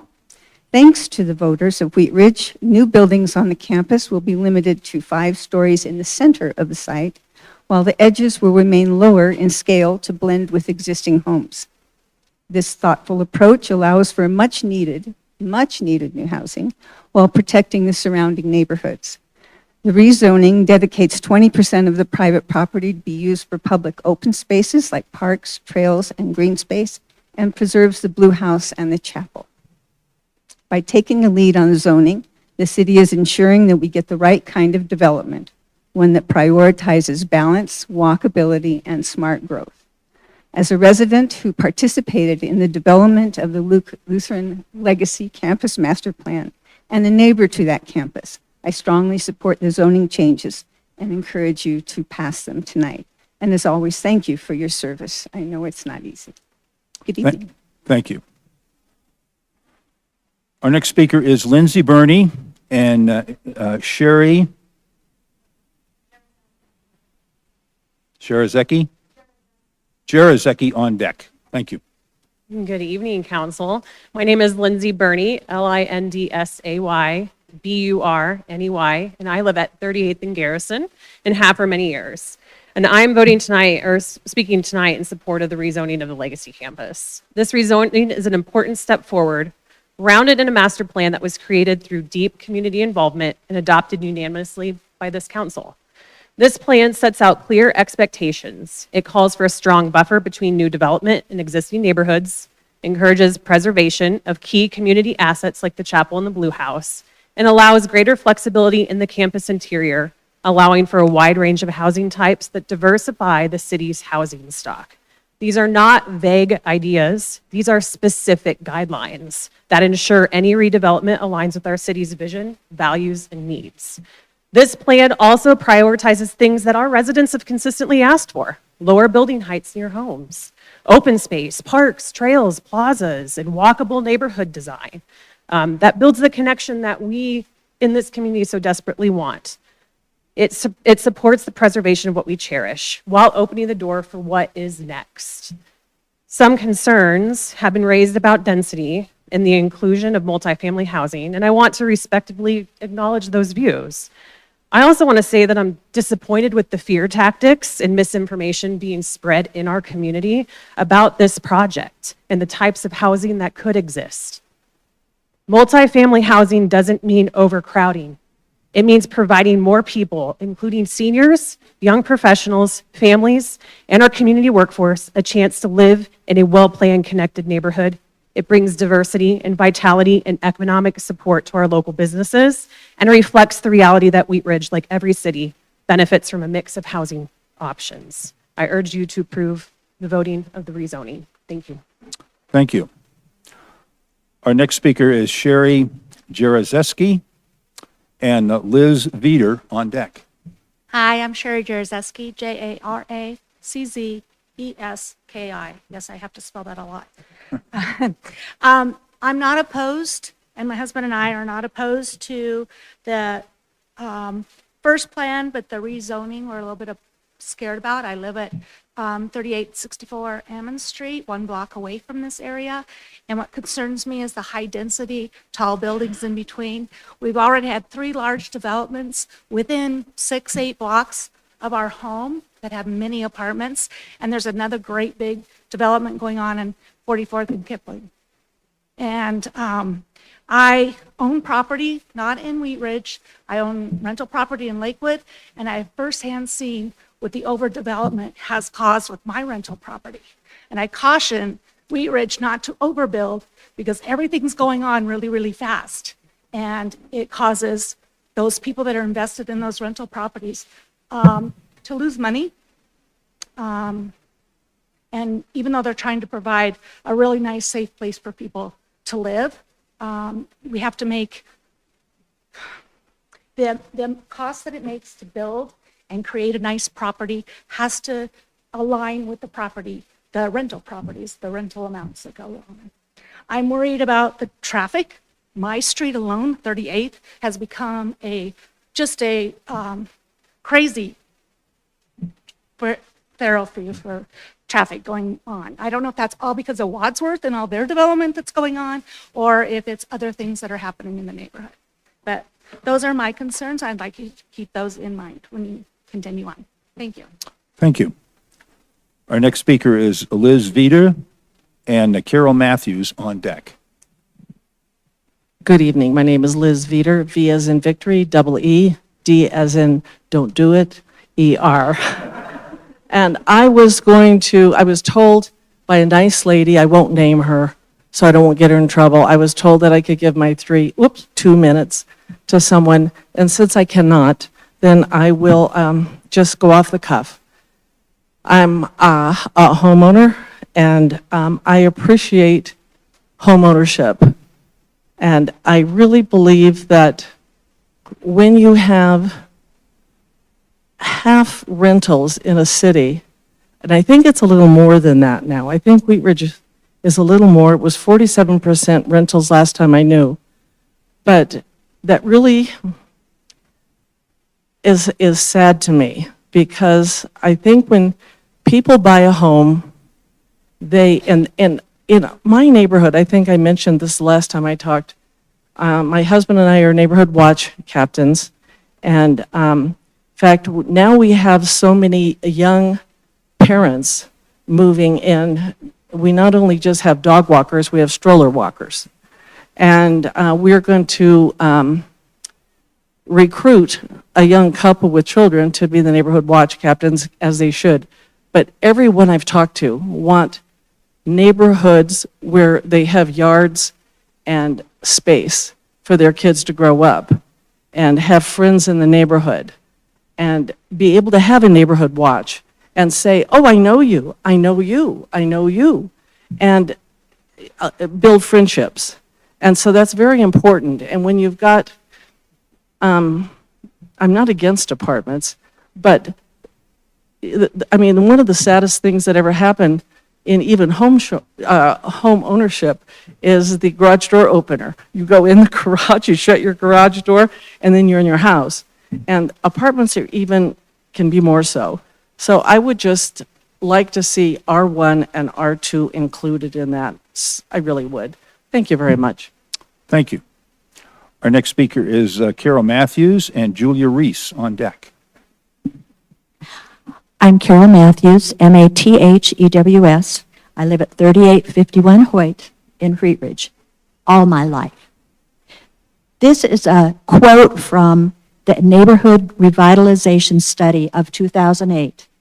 The community vision describes the kind of place that residents, community leaders, and business owners want to become the future of Wheat Ridge. The community vision provided below describes the shared values within the community and sets the desired direction for future changes and improvements. It is culmination of 6 key values on the following page, the community's core. Wheat Ridge will be a prominent and sustainable city with prosperous future built upon the foundation of the community's major assets. Comfortable neighborhoods, unique culture and history, abundant open space, terrific views, and proximity to Denver and the Rocky Mountains. The city will grow a broad and resilient local economy that provides family wage jobs and thriving business districts to balance with the community's friend and established neighborhoods. In addition, Wheat Ridge will offer convenient transportation options, valuable services, and high-quality life for all residents. The city, recognizing attaining this vision, will require an aggressive approach and willingness for the community to embrace change. Well, we have embraced change. We've allowed this higher core in the center. And now you tell us that it's going to be low density on the outskirts of this community. 5 foot from boundary lines, 15-foot setbacks, 70-foot houses, 5 foot apart in a neighborhood with no requirement for off-street parking. Give me a break. Thank you. Thank you. Our next speaker is Julia Reese and Marianne Stork on deck. Hi, my name is Julia Reese. I'm a Wheat Ridge resident and Wheat Ridge native. I would like to talk about existing, walkable, exceptional businesses in Wheat Ridge, the community as a whole, and the City Council's proposal to change the former Lutheran Hospital campus zoning to MU LLC. A recent Ernst & Young study states, small businesses must go beyond one-time transactions in this competitive business environment. Customer retention results in higher revenue growth. Customer engagement and input is a benefit to businesses by creating continuous improvement cycles. Regular feedback from loyal customers provides an opportunity to increase sales and address issues before they become problems. In order to survive in the current fiercely competitive marketplace, businesses require consistent, long-lasting relationships with their customers who will support the businesses through an emotional connection. Word of mouth remains the most powerful form of marketing because it comes from trusted sources, and it remains the most effective tool in reaching new customers. Home ownership provides stability in the community and provides an important environment for businesses to succeed. Homeowners offer businesses an omni-channel approach to reach customers where they are most comfortable. The Teacher Next Door and similar programs have supported police, nurses, firefighters, teachers, and public servants with the opportunity to own homes in cities where they work, including New York City. The Wheat Ridge City Council, the mayor, the planning department have a fiduciary responsibility to homeowners, business owners, and the community of Wheat Ridge, and not to SCL, Intermountain Health, and developers. Planning must be beneficial to the community with well-designed homes built with quality materials, keeping in current expectations with our community standards. Planning must be based on increasing home ownership with owner opportunities for our public servants, police, firefighters, teachers, and nurses. Please Thank you very much. vote no. Our next speaker is Mary Ann Stork and Katie Zebak on deck. My name is Mary Ann Stork, S-T-O-R-C-K. I live on Balsam Street, just 3 blocks down from the new development. I've been living there for 16 years and I'm retired. Good evening, everybody. I'm going to also quote one of our philosophers. He said, saying, "You can't always get what you want." This is not exactly what I wanted with this development, but I accept the fact that we have majority rule in our country and in our city. There are a couple of things that do concern me, of course, is the traffic and what's going to happen with that, and also that we do provide housing for low income and that is affordable to others, so that others can have the same chance that we have had in our lives to buy a home and to live in that home. Another philosopher went around screaming, "The sky is falling, Chicken Little." We've heard a lot of that tonight. I would prefer to see that, one, the developers that we choose are going to come into our city and build beautiful new housing, not slums as some think. I would also like to think that the other residents in the city recognize that this is an exciting opportunity for us to accept and expand our knowledge and gain new experiences with new people and experience differences. Lots of times we've traveled and go to foreign countries to do that. We don't really have to do that all the time. We can get that right here in our very own city. A new development is no guarantee for a problem-free future. Neither is an old established neighborhood. Let's not be the dinosaurs who've refused to change and became extinct. I hope that the citizens and residents of Wheat Ridge prefer not to be dinosaurs and embrace this change, because change happens. Thank you. Thank you. Our next speaker is Katie Zebak and Walter Cordale on deck. All right. Good evening. My name is Katie Zabak, and I live at 4310 Garland Street in District 4. Z-A-B-A-C-K is how you spell that. First, I want to start off by thanking Councilor Hilteen. She came to Stevens Elementary the other day to help us talk about safe walking and biking, and I'm just really excited about how our community is going to come together on that conversation. And it's really appropriate here because we have our own development in front of Stevens, the new green, and so I myself was quite nervous about that development. We thought it might really disrupt our lives, and we've been so thankful for the city and just how easy they've made the process. We don't even really know that there's construction happening. And we are so thankful for a new parking lot. So turning to this development, coming from that experience, I think that this is just a testament to how far the city of Wheat Ridge has come in terms of really truly listening to citizens and engaging in deep, robust processes. This process for the Lutheran campus has been a multi-year process. You've heard a lot about it from others who have been commenting today, but I've gotten to participate in it throughout and really have felt like my voice was heard, that the feedback that I gave and that my neighbors gave was really incorporated into the plans.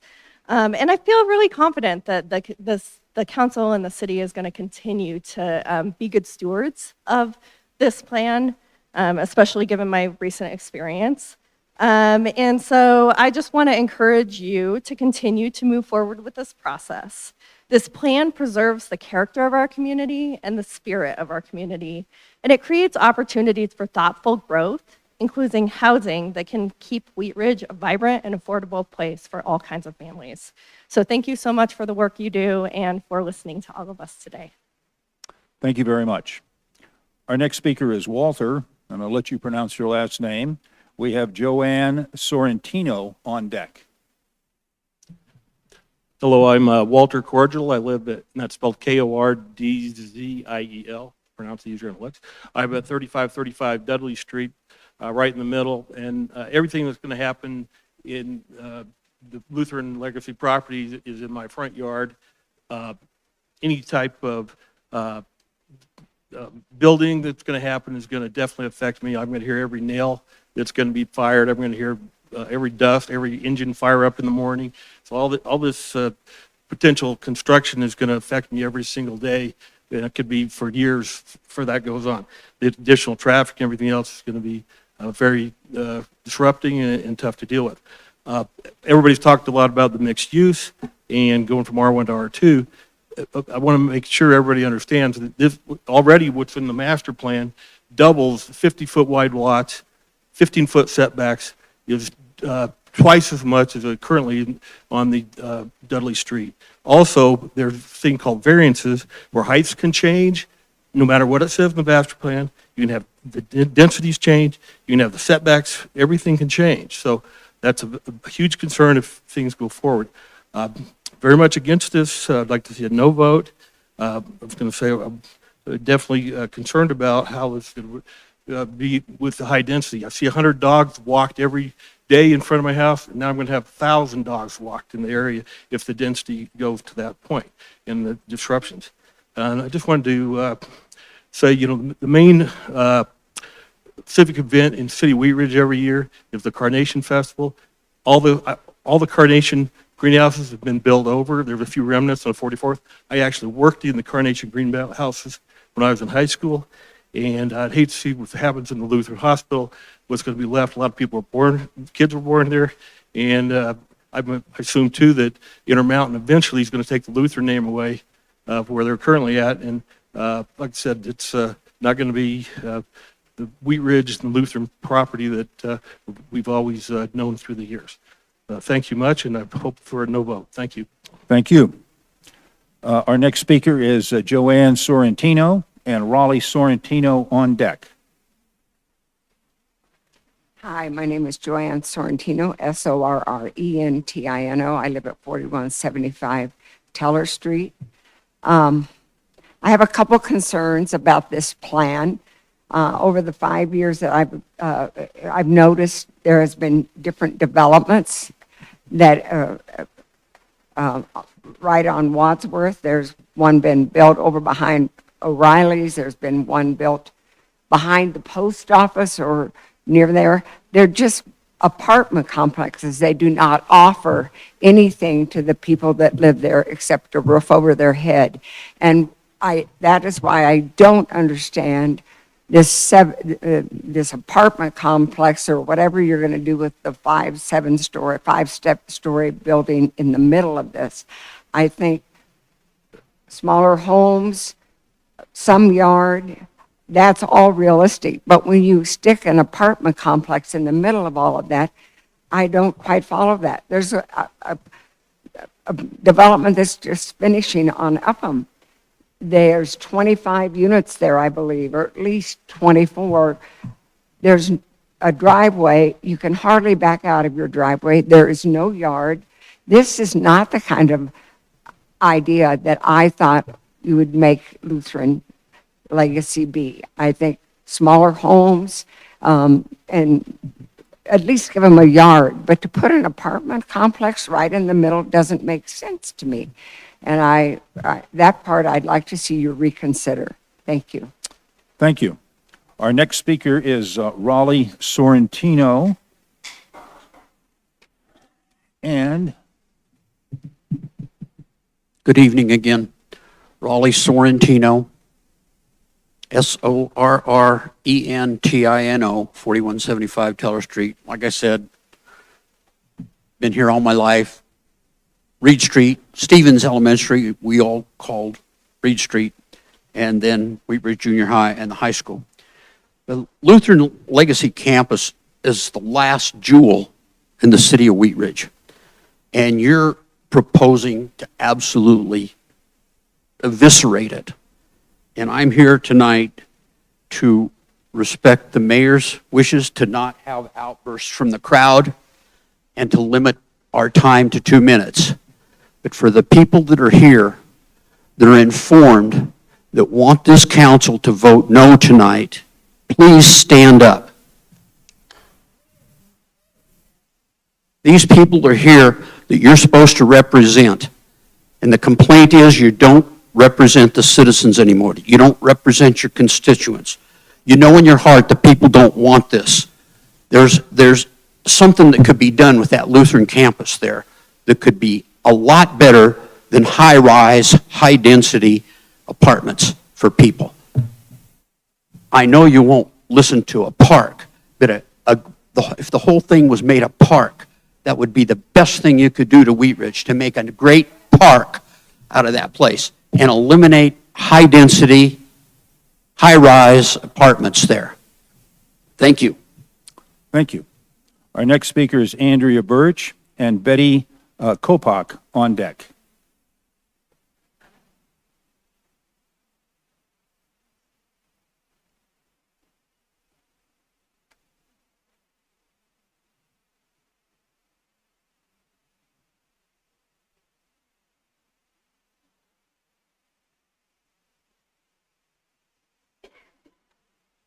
All right. Good evening, Mayor Starker and City Council members. Many of the comments that Andrea Birch, B-U-R-C-H.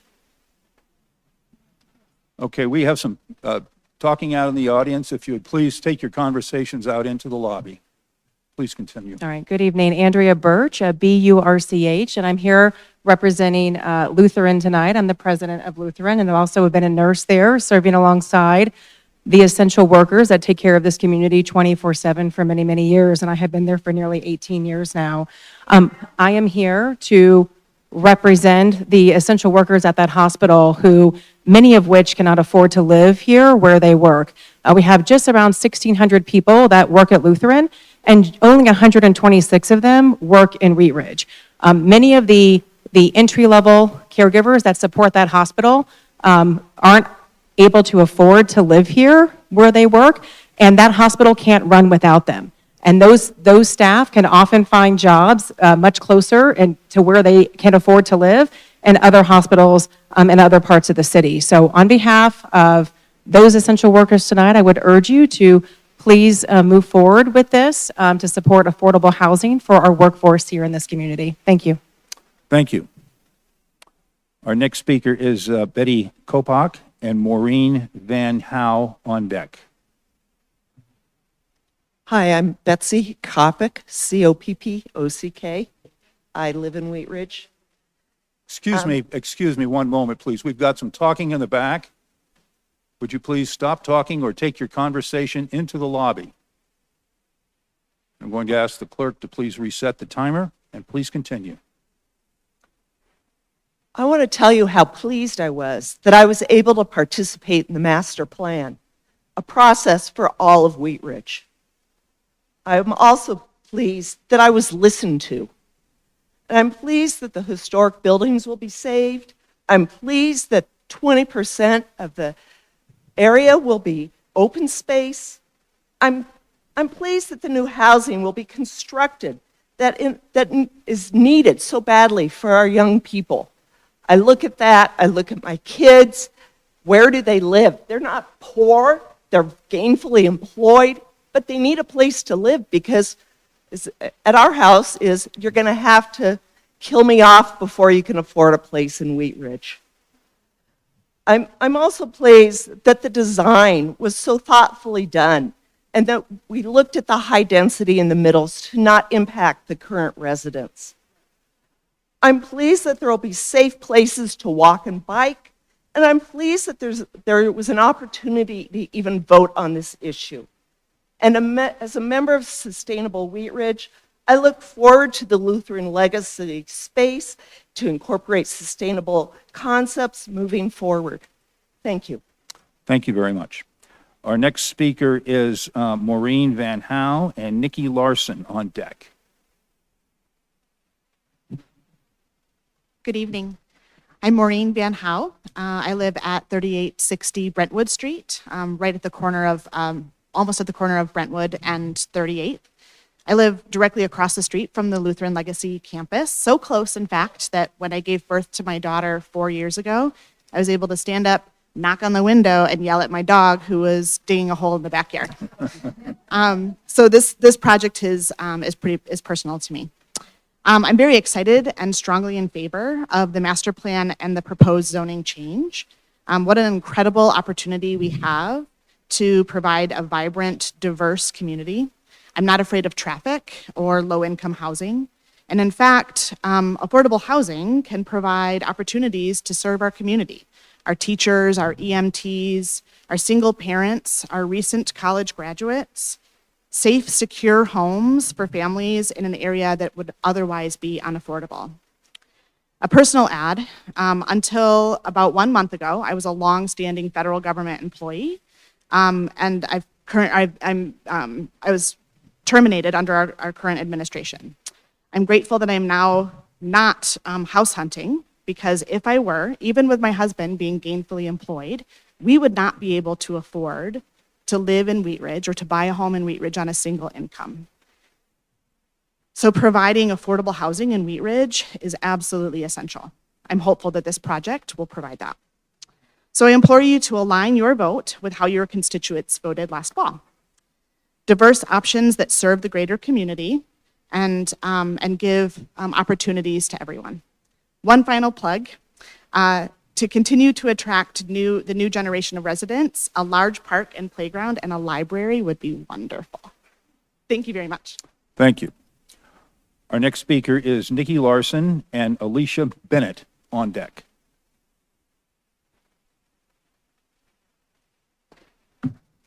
Good evening. I'm Nikki Larson, Larsen. I live at 3725 Harlan. I'm here to support the Lutheran Legacy Campus plan and address some concerns that I've heard tonight. I had prepared comments, but after some of the things that have been spoken, I changed it up a little bit. So let's remember where this plan actually came from. It wasn't created by developers or even by just you, City Council. It came from us, the community. Over 4 years, 1,200 neighbors participated in workshops and meetings to shape this vision. What we're voting on is the result of that inclusive process. I've heard troubling stereotypes tonight about renters and affordable housing. I'm honestly disappointed by these negative comments.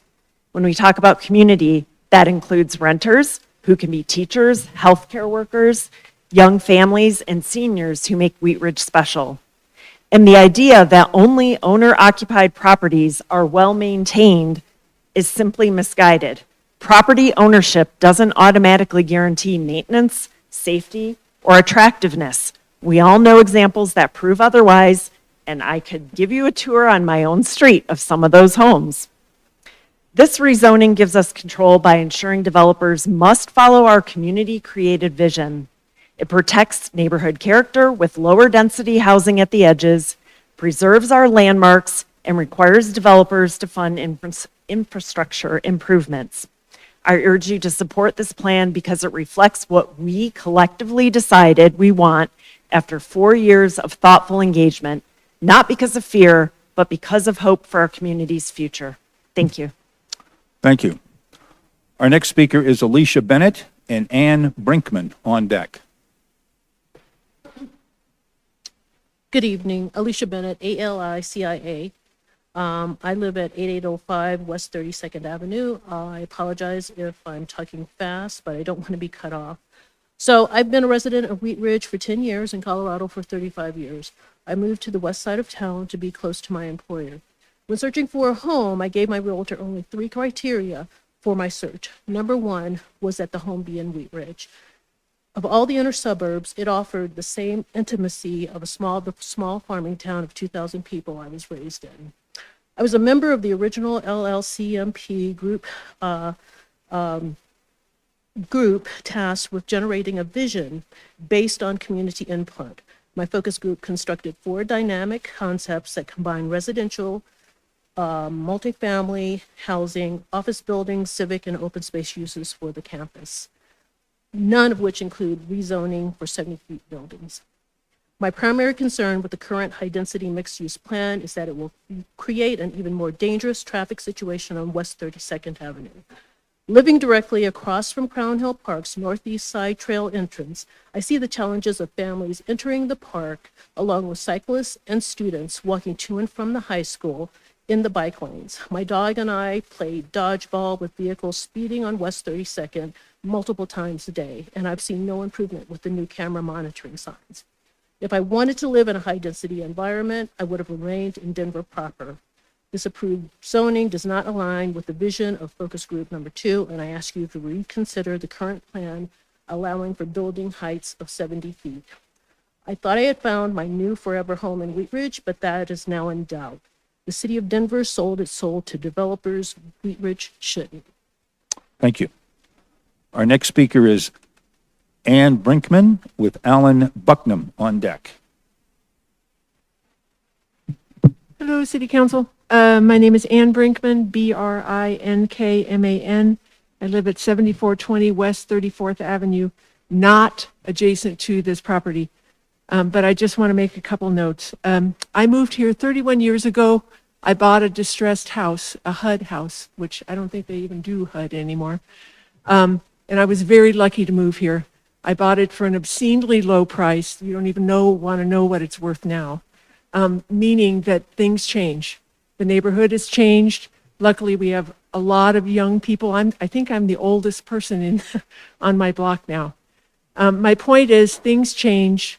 I think you need to look at the realities of the cost of living and the realities of what people can afford right now.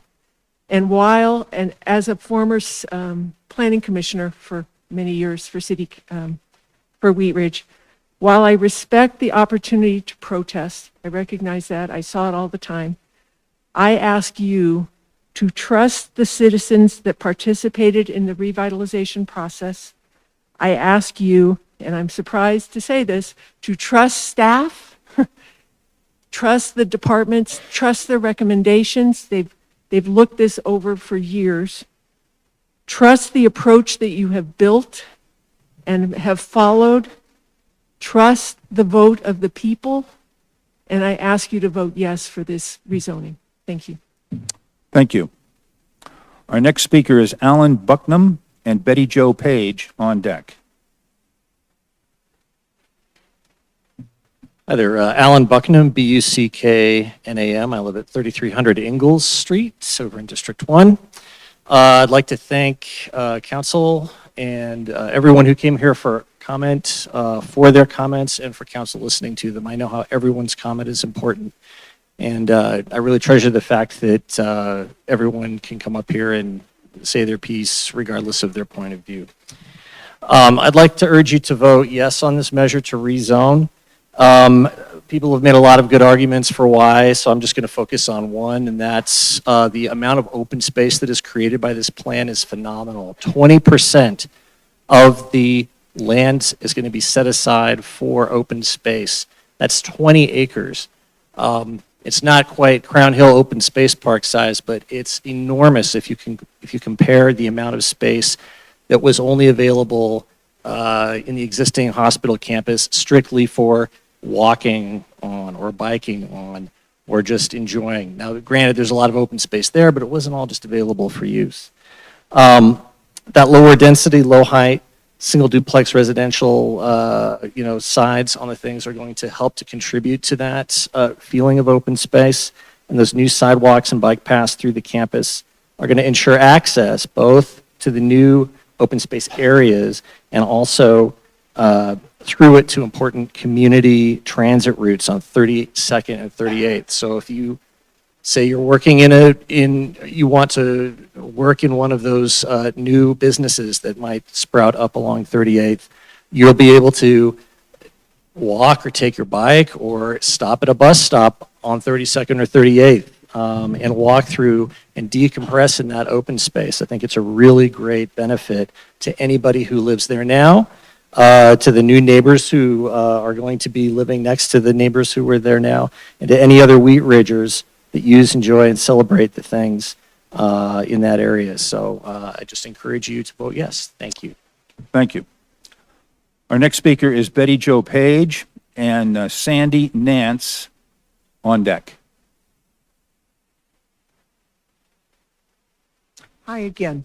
I'm Betty Jo Page, Page. I live on Ingalls in District 2. I participated in the vast majority of the public program, sessions that we had. And people who say they didn't tell me didn't read the paper. They didn't read the cards. They didn't answer the door. They didn't talk to anybody if they say, nobody told me. Because I heard it 11 times attending the meetings, and I found out about the meetings in the Gazette or the Connection or something. So community involvement is part of this entire project. I'm hearing concern about the tall building in the middle, and it's shorter than what's there. And that's something that people forget. The building that's there is 20 feet taller than what they're proposing putting in the middle. So thank you for the effort and the time and the community involvement. Thank you.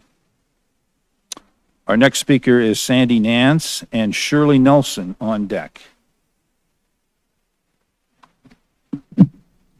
Hi, my name is Sandy Nance.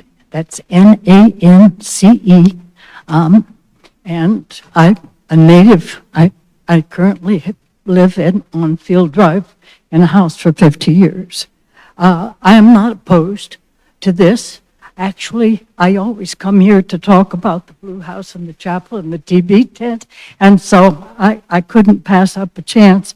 I didn't go through all 50 pages that Scott talked about, but I'll bet that there is nothing, no zone in MU LLC that is historic park or historic zone. And if you get an owner, a buyer of those properties that wants to do something you don't want them to do, and you think you're going to stop them in a zoning hearing, are you going to have a zoning leg to stand on? That's just my concern. The other way that you can stop them is to declare, as the master plan noticed, those properties are not, those facilities are not designated as historic sites. And that's because it's not for lack of trying. We've gone, I and my cohorts at the Wheat Ridge Historical Society have gone to the History Colorado, and they would qualify. The only thing is city law and state law say the owner has to sign off on it, and they won't. So we're waiting to find out who the new owner is so that we can go talk to them and get their signature. Or you can change the law. Thank you. Thank you. Our next speaker is Shirley Nelson and Ryan Gould on deck. Hi, I'm Shirley Nelson, NALSON. I have lived in Wheat Ridge for 33 years on 32nd Drive in Union. I like a lot of the aspects of the plan. I also am concerned about the high-rise building, not so much as the height, but the fact that so many apartments, it does not keep with the spirit of rural living that drew us to Wheat Ridge in the first place. The other thing that is very concerning is the lack of off-street parking. So I also worry that while you may have the best of intentions on recommending these things, it's been our experience in what happens is you end up with these obscene, high, derelict type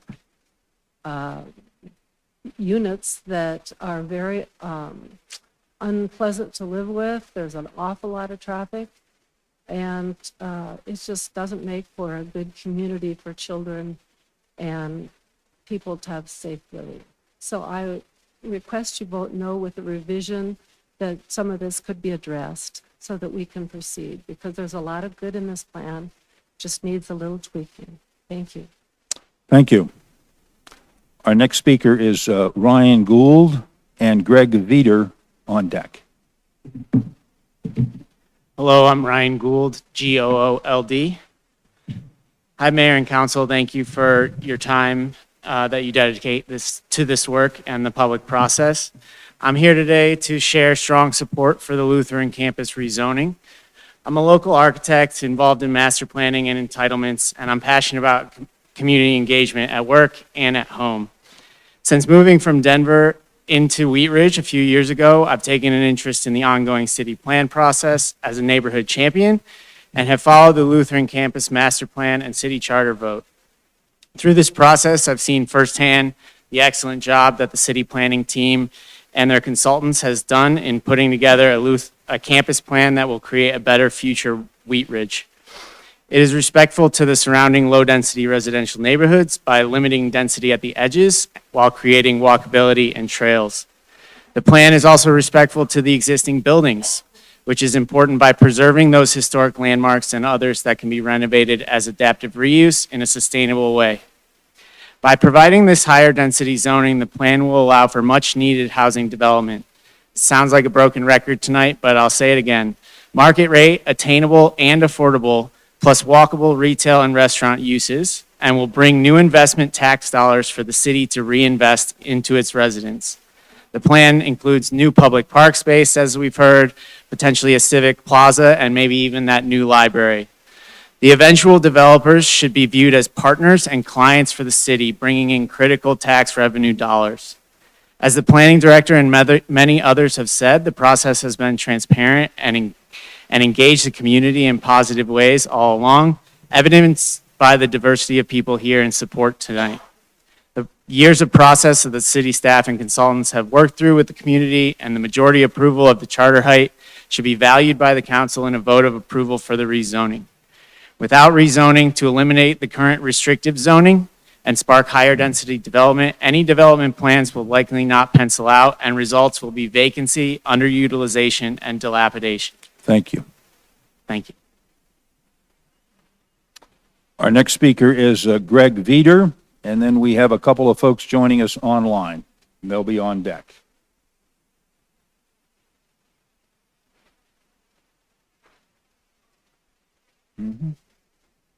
Is Greg Veeder here?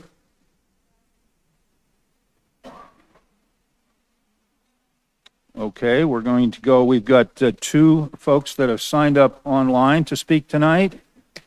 When I call your name, if you would please unmute and give us your first name and your last name. Tell us whether you live or work in Wheat Ridge, and then you'll have 2 minutes to address the council. Our first speaker is Sarah Bueller, and our next speaker is Daniel or Haley Findlay. Mayor, the first speaker is no longer online. Okay. Then the next speaker would be Daniel and Haley Findlay.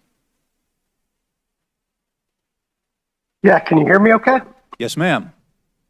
Yeah, so my name's Dan Findlay. I live at 3375 Dudley Street, so again, directly across the street from the proposed development.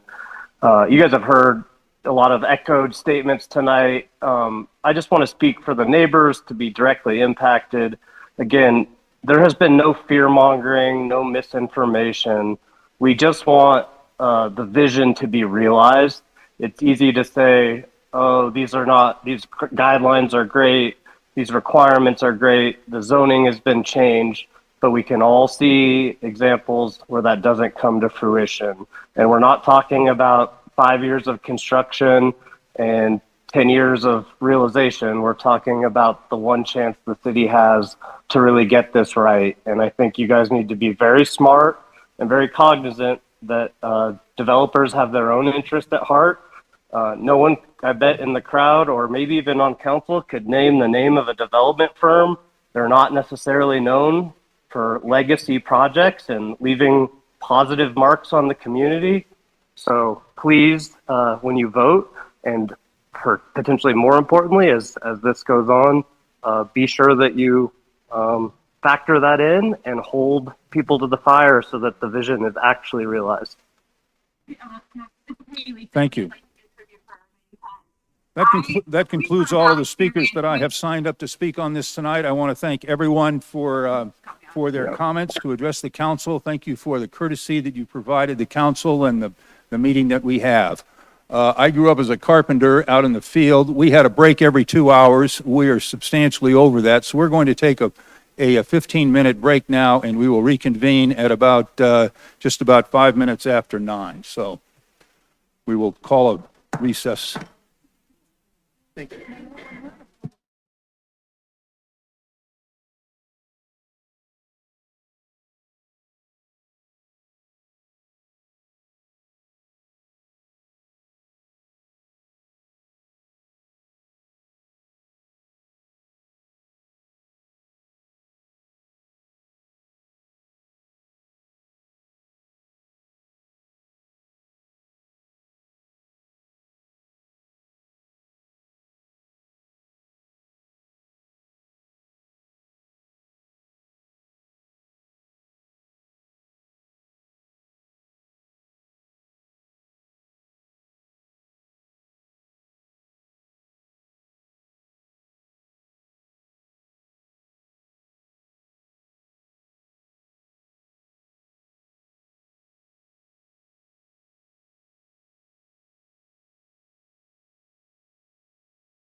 We are going to reconvene our public hearing on the agenda item number 1.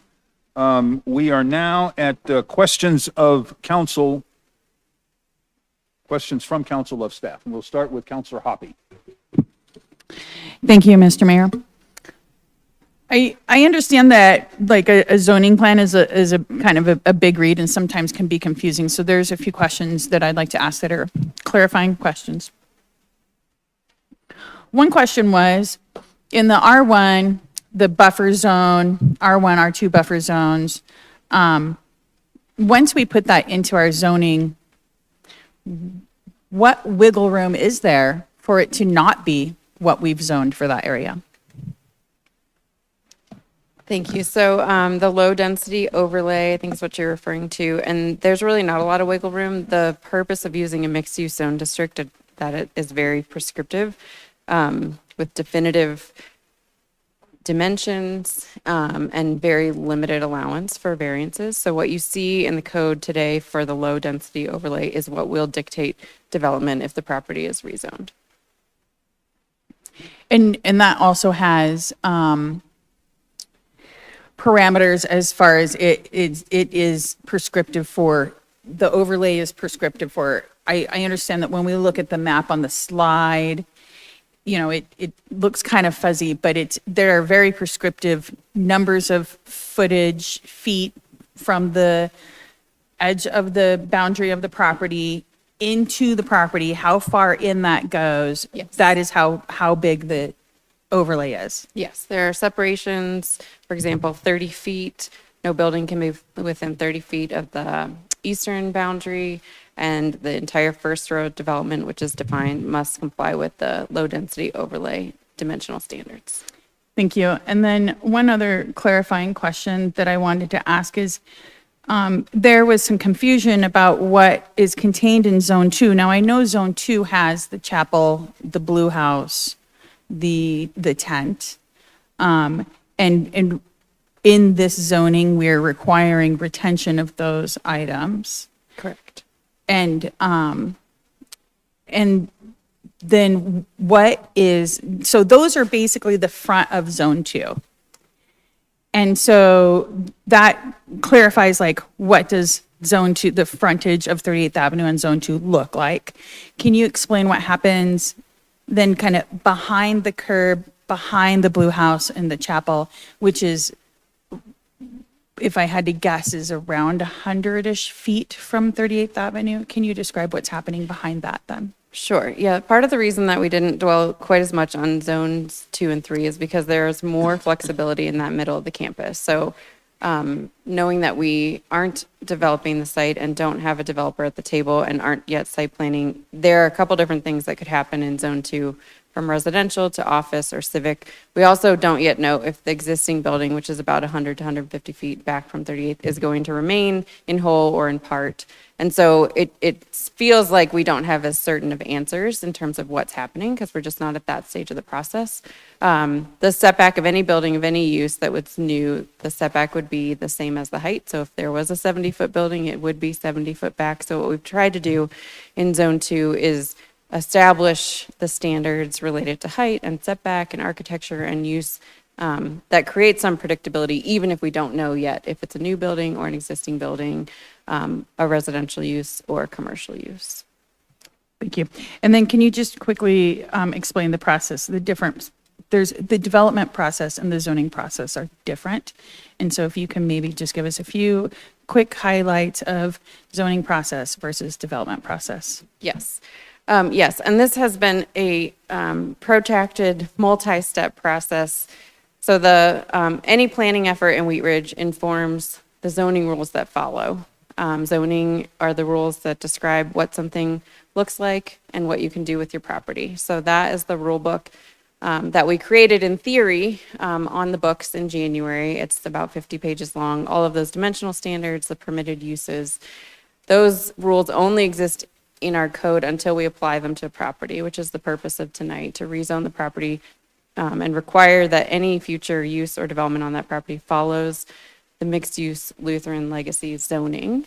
Once zoning is in place on this campus or anywhere in Wheat Ridge, the next step is to review any new development. In this case, there's a couple actions that would have to happen.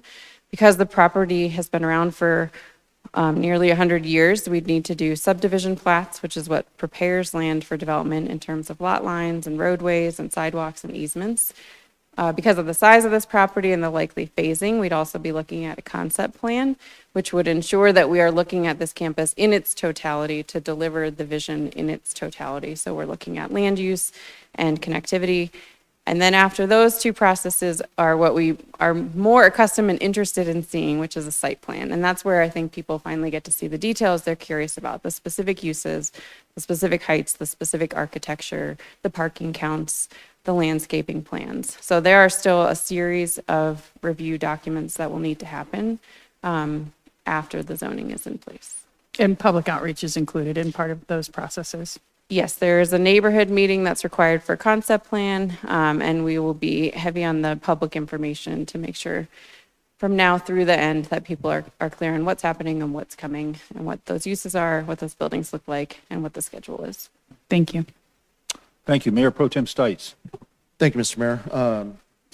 There were a lot of people that spoke tonight, and there were a lot of people that brought up fear-mongering tactics, flyers, things like that. So I wanted to ask a couple of questions that we heard over and over, but kind of came from that flyer. Is there, so, and you kind of just answered it, Lauren. There was said tonight that somebody could build like a 70-foot house, which I don't think that's really allowed, right? A 70-foot single-family home, right? Correct. Okay. That would not be allowed. And even if they could, what would the setback be? You just said it a few minutes ago. In zone 2, the setback from 38 is this, the setback is the same as the height. So if a building is 70 feet, the setback is at least 70 feet. Okay. And when we were looking at the zoning as it is right now, I know there's a lot of people on Dudley who were here tonight. Right now, it's R1 and R2 going down Dudley. That's right, on the east side of the campus? On the west side, correct. Or I'm sorry, on the west side of campus. Because it's R1 and R2, if they were to build houses there right now, what height could they build those houses to be? 35 feet, And with the new zoning, what would it be? 30 feet. And are they allowed to build apartments or townhomes or anything in that? No, not on the west side or the east side. It's only allowed to be houses and duplexes, right? Single unit or duplex, yes. What's on Dudley right now? On the On developed west side of On the Dudley? developed side. Mostly single unit, some duplexes, I believe. Okay. Thank you. Yes. I'll let other counselors ask some questions. Thank you. Counselor Ohm. Thank you, Mayor. The first one is, do you have some numbers roughly of what the existing traffic counts were, or even like not now, but I guess when the hospital was in use versus what this is projected to be, that comparison? I don't know those exact numbers off the top of my head. When we did the master plan, two things. Traffic analysis happened when we did the master plan, and it will be required to happen again as a part of the applications that will come in subsequent to a zone change.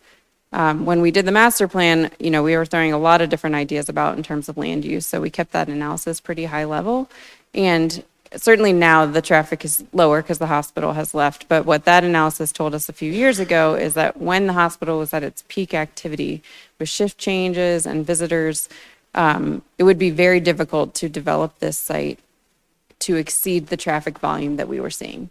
So the patterns will probably change in terms of what those peak hours are. They won't be associated with the change in shifts at the hospital, but the total count is not expected to significantly deviate from what was there when the hospital was active.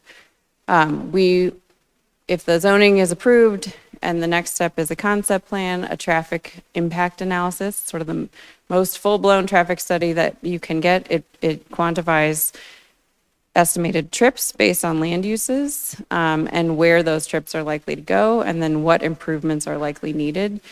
And we've said all along that it's very likely, knowing sort of how traffic was functioning, and you've heard some of the comments about how 38th and those two access points are functioning, there's very likely that improvements will be required, both within and along the perimeter of that site, based on the future land use. So we'll know more in the next step of this process of what that traffic volume looks like and what improvements will need to be made by a future owner.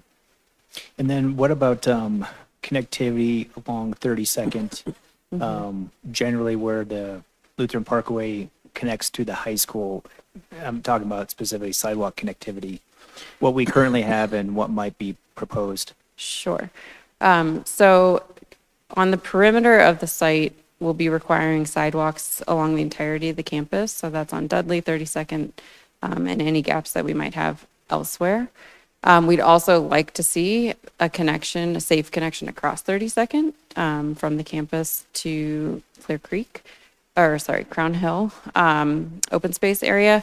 The duration of how many sidewalks you can ask for away from the frontage of a property is limited. We see that in other developments around the city. So I don't know how far east and west sidewalks would extend, but any gaps that would remain, we'd certainly look to fill potentially with our 2J bonds or other complementary projects if it's not something that the development would bear. And then the 20%, the 20% park that is required, who would be providing the cost for the maintenance of those parks? The maintenance of those parks? Yeah. What's been proposed is that there would be a metro district on the property, so the parks would be in the public domain through a public access easement, but the long-term, the development and the long-term maintenance would not be a burden of the city. It would fall to the metro district. Thank you. Councilor Dozeman. Thank you, Mr. Mayor, and thank you for all of those who have come to speak and ask questions. Can city staff comment on how the master plan will inform the design and the standards and how restrictive and stringent it really is, and how that process works with city staff and the developer so that the public has a better idea? Sure. So the master plan did not really have many dimensional standards. It did a good job of painting the picture of what the community's priorities were, and generally how the site could lay out or where we found appropriate land uses in different areas of the site. One of the study sessions that we had earlier in the process was we actually highlighted every sentence in the master plan that we could translate into a specific rule. And part of the focus of the last year of engagement was to pick numbers. 20% open space does not exist in the master plan. What we did was talk to the community over the last year and look at our other zoning code standards and understand what is the right number. If we ask too much, what does it compromise? Sort of looked at every number. So the master plan provides sort of a 30,000 foot vision. The zoning ascribes very specific rules and dimensional standards. It's not a guidance, it's very prescriptive. And then the process after zoning is in place is an application gets submitted, and we take usually 2 to 8 weeks to review an application to affirm that it's meeting all the rules. I've never seen an application come in the first time and meet all the rules, usually through no malintent, but just sort of the way that we all read code differently. And we go back and forth with a series of comment letters and red lines until we have a document that we feel 100% confident meets the rules of the zoning code of Wheat Ridge. All of those projects and documents are public record and are available for anybody's review. And, you know, I feel confident that we've got a code that is very explicit and clear. We've tested that with the community to make sure it's clear, not just for sort of the architects and designers who live in zoning codes day in and day out, but hopefully makes sense to the average readers who are intrepid enough to read the whole thing themselves as well. Thank you. And then my second question was in regard to several comments around affordability and subsidized housing. So we don't have an inclusionary requirement. So can you just speak to that portion of the higher density? Correct. We have an affordable housing strategy in Wheat Ridge that was passed as an adopted plan a couple of years ago, but we have not yet codified an inclusionary housing ordinance. That is where you have a code requirement for a certain percentage of residential units to be deed restricted to a certain income level. Because we don't have that on the books yet, instead we have a guiding document that says, you know, we'd like to see a diversity of housing types. We've tried to achieve that in terms of height and form in the zoning code. It's not legal to regulate renter versus owner, so we've stayed away from that in the zoning code. And then in terms of achieving market attainable and affordable, which is sort of the diversity we think of informally when we think of incomes, we have communicated that as broadly as we can. You know, when Intermountain Health put the property on the market last year, we got a lot of phone calls from people who were asking, and we've put all of our documents online to communicate that we'd like this to be a mix of incomes. The other tool that we have, if we don't get an inclusionary zoning ordinance to the finish line, is through a separate agreement that we would anticipate coming through the Urban Renewal Authority and any potential TIF agreement. So we still have a couple of other agreements and tools that we can use where we don't have a codified requirement, as is the case with affordability. Thank you. Councilor Weaver. Thank you. And thank you, counselors, for your previous questions. I'm going to piggyback on some of those. I'm going to go way back and ask Ms. Michalak a question. We don't own this property, do we? Correct. And so why can't we just buy it and make it into a park? As far as I understand, that is outside of the feasibility of the city's budget. Probably, yes. Could you explain, I know you said a little bit about this in the explanation of the presentation, but can you talk about the uniqueness of the opportunity that we had with the people who own the property to do this kind of planning in forethought rather than in hindsight?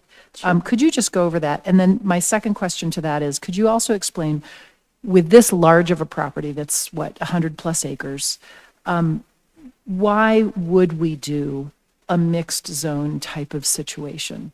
Because it does have these overlays of single family and of duplex, and just sort of talking about the largeness of a development like this and how it is different than simply having a single zone district.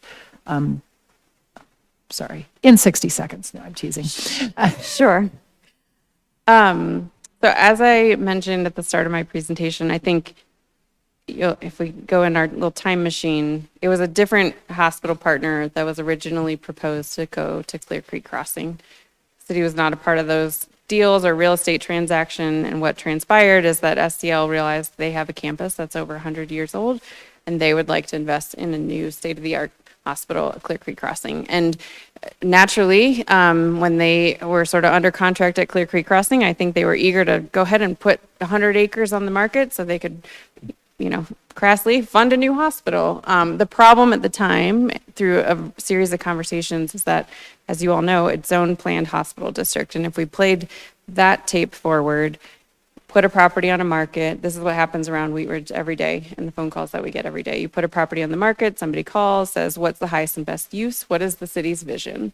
And absent a planning document that told us that answer, we didn't have a really good answer. The hospital campus is zoned hospital, and it's called hospital in our city plan. And so SDL was a really good partner in recognizing the need for a planning document that expressed that vision, and fully recognized back in 2018 why that needed to be a community conversation and a community process.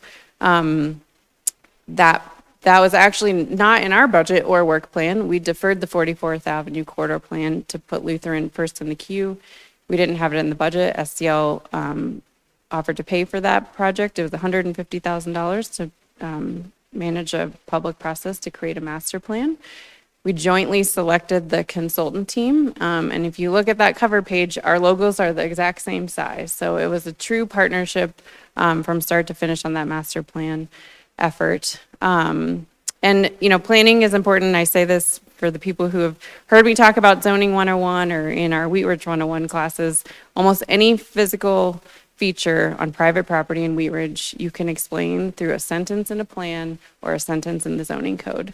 But having a really good, clear plan is what helps us have better rules to achieve the outcomes we want to see. And so that is why we've been really fully committed to this sort of textbook process of community input, master plan vision, rules that implement that vision, rules on the property that have to be followed.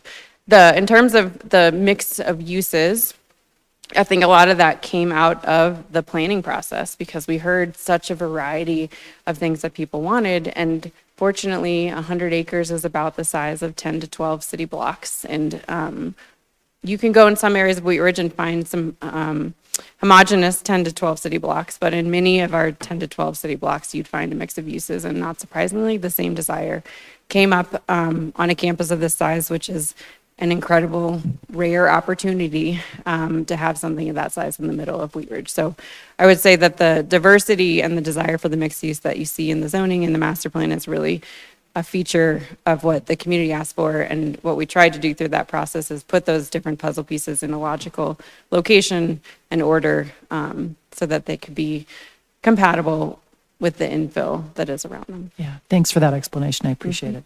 I just have one last question. Could you speak a little bit more to the historic designation of the two buildings? Because I know there was a question that was asked about sort of how firm that is and what that means.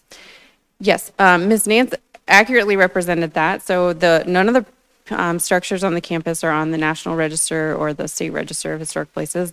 The chapel, the Blue House, and the TB10 are probably all eligible. At the baseline, it's just a factor of age, and then there's sort of other features that are considered.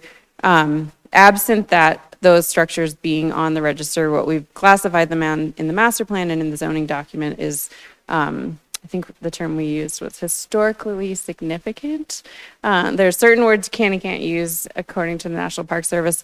But what we notably did after the master plan was approved and didn't mention in our presentation tonight is we actually came back to council after the master plan got approved, maybe the month or two later, and there is a formal resolution that council adopted that requires that any future owner, buyer, developer make a good faith effort to preserve or reuse those structures. So we've put as many tools in place as we can through the plan, that resolution, and the zoning to very clearly communicate, I think, our expectations that those be saved and honored. So the reason you would put something on the register is sometimes to save them, but more often actually to utilize historic tax credits. So if that becomes a desire in the future, that's certainly something that would be an option. Are there additional questions of council from staff on this? I'll go back to you. Councilor Snell. Just thank you for that.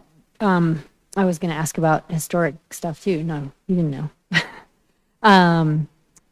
Is the property where the Wheat Ridge Historical Society currently, is there any difference in it, in the zoning that property is on? You know of? I don't actually know what I think it might be agricultural, but I can't remember. Mayor Pro Tem Stites. Thank you, Mr. Mayor. I want to go back one other question because something I saw that was, again, trying to bring people here tonight was, can the developer do in lieu of fees for the parkland for this development? That's a great question. No, the 20% is non-negotiable, cannot be paid out instead. Okay. And I know Councilor Weaver just asked this a few minutes ago, but this is private property. This isn't city-owned land, right? Correct. So, and I know there's a lot of people that live in that area that kind of use the land, the open area right now for recreation, walking their dogs, whatever it is. Right. Could Intermountain go out tomorrow and put a fence around the entire property and not allow that anymore? Yes, that's correct. When they were making plans to vacate the campus and move, we had conversations at length about what the condition of the property was going to be after the hospital moved, and sort of came to a mutual agreement that fencing it off was probably not the best option, that maybe eyes on the street would keep it safer. I think personally they've done a really good job maintaining that property, keeping it mowed. But yeah, we did have a discussion at one point about whether it could be fenced. It could be fenced. If there had been issues over the last year since the hospital moved, that could have happened. Does a vacant lot or something that's developed typically cause more crime? Typically, a vacant lot is more of an attractive nuisance. Thank you. Councilor Hoppy. Thank you, Mr. Mayor. I just want one follow-up question about traffic. When the traffic study is done, well, first off, we are already in different efforts in the city working on planning and improvements and safety and traffic on both 38th and 32nd, which bookend this project. But one of my questions is, once those traffic studies are done, then would that be an opportunity then for the neighbors there was one particular street that they were concerned would become a thoroughfare to 44th and had mentioned like a roundabout. Once the traffic studies are done, then that's the opportunity for them to come and request a traffic mitigation for their street and potential for a roundabout or something like that. Yes, yeah, we've heard, we had a lot of thoughtful comments during the last year from the folks who live to the north of 38th Avenue and concerns about cut through. And it's not just because of the Wadsworth project. That's a funky intersection at those two parkways. So the purpose of the traffic study is to anticipate what the traffic volumes and patterns would be. And through sort of a back and forth with our engineering staff and any future buyers, engineers, we figure out what are the best mitigations. So the city's very much involved in what the solutions would need to be, and the developer, a future developer buyer, would be the ones who would implement those solutions. And to the extent there are sort of a ripple effect beyond their campus, we involve our public works team and our engineering so we can look at it more holistically and not just at that immediate property boundary. Thank you. Councilor Hulteen. Thank you, Mayor. Most of the questions I had were asked by my colleagues. I do want to just sort of double ask a question that I think was buried in one of the answers, and that is, we heard a lot tonight about apartments, but there's nothing that would prohibit multifamily ownership coming in.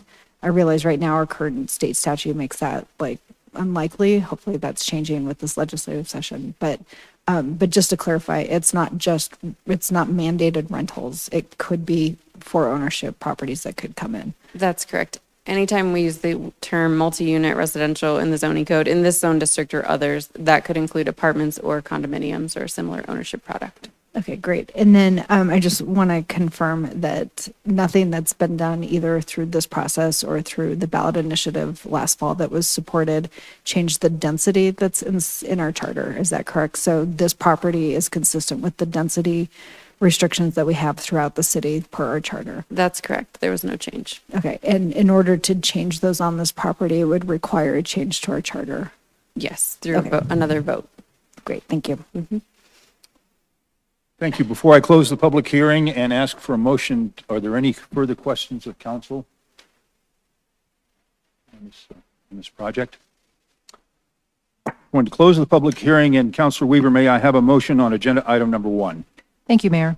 I move to approve Council Bill number 06-2025, an ordinance approving the city-initiated zone change from Lutheran Legacy Campus from planned hospital development, planned commercial development, residential 2 and residential 1 to mixed-use Lutheran Legacy Campus Zone District on second reading, order it published, and that it take effect immediately upon adoption at second reading.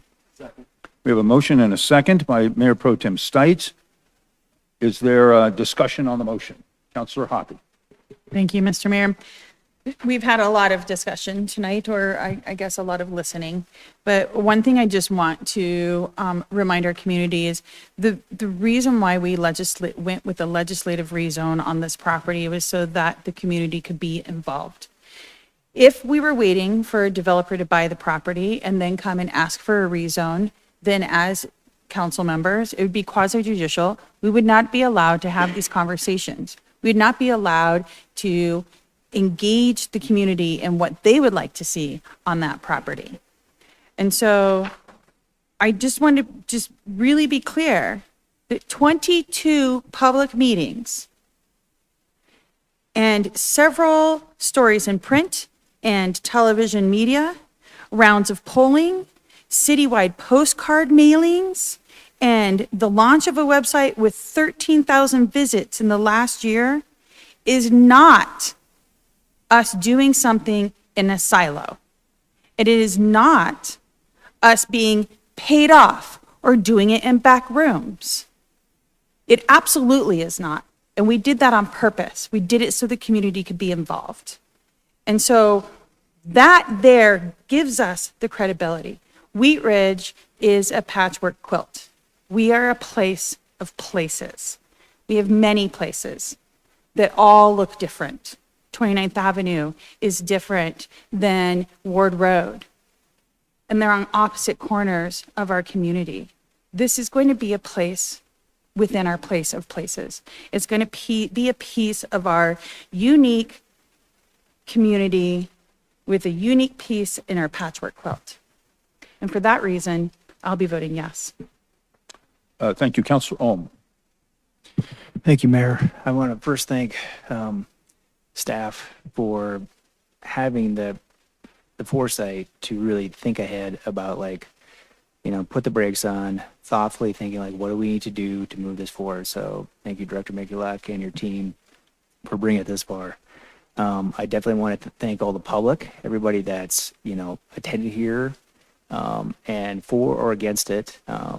I listened. I wanted to make sure that I heard everybody's views. Thank you for those that, sent in your comments. I read them.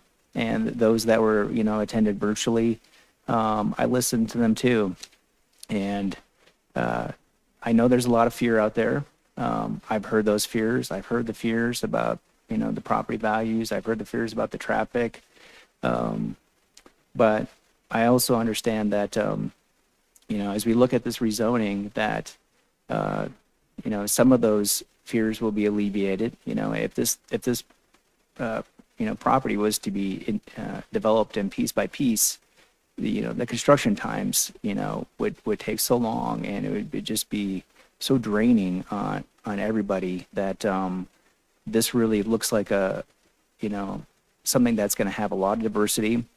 I believe in diversity of the building types, and we do have that, and very thoughtfully, where are we going to put those?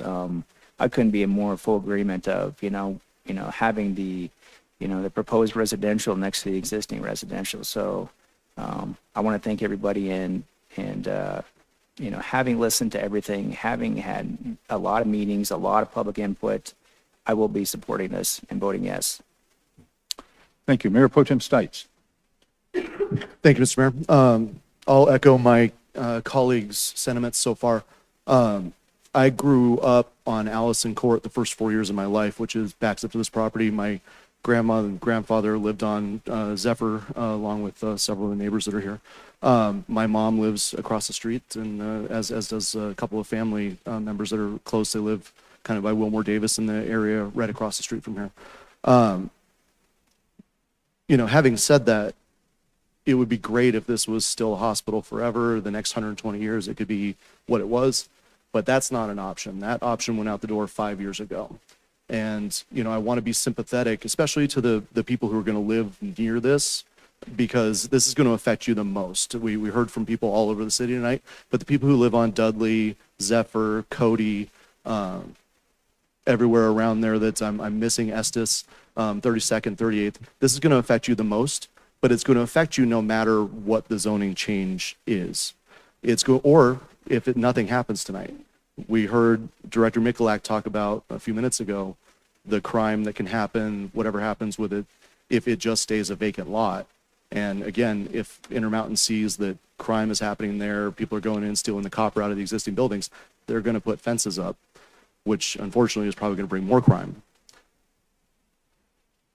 What we want to make sure we do is move forward in a responsible fashion. And when I was, along with Councilor Hulteen, chairing the neighborhood revitalization in 2018, we talked about having existing neighborhoods be protected when new stuff comes in.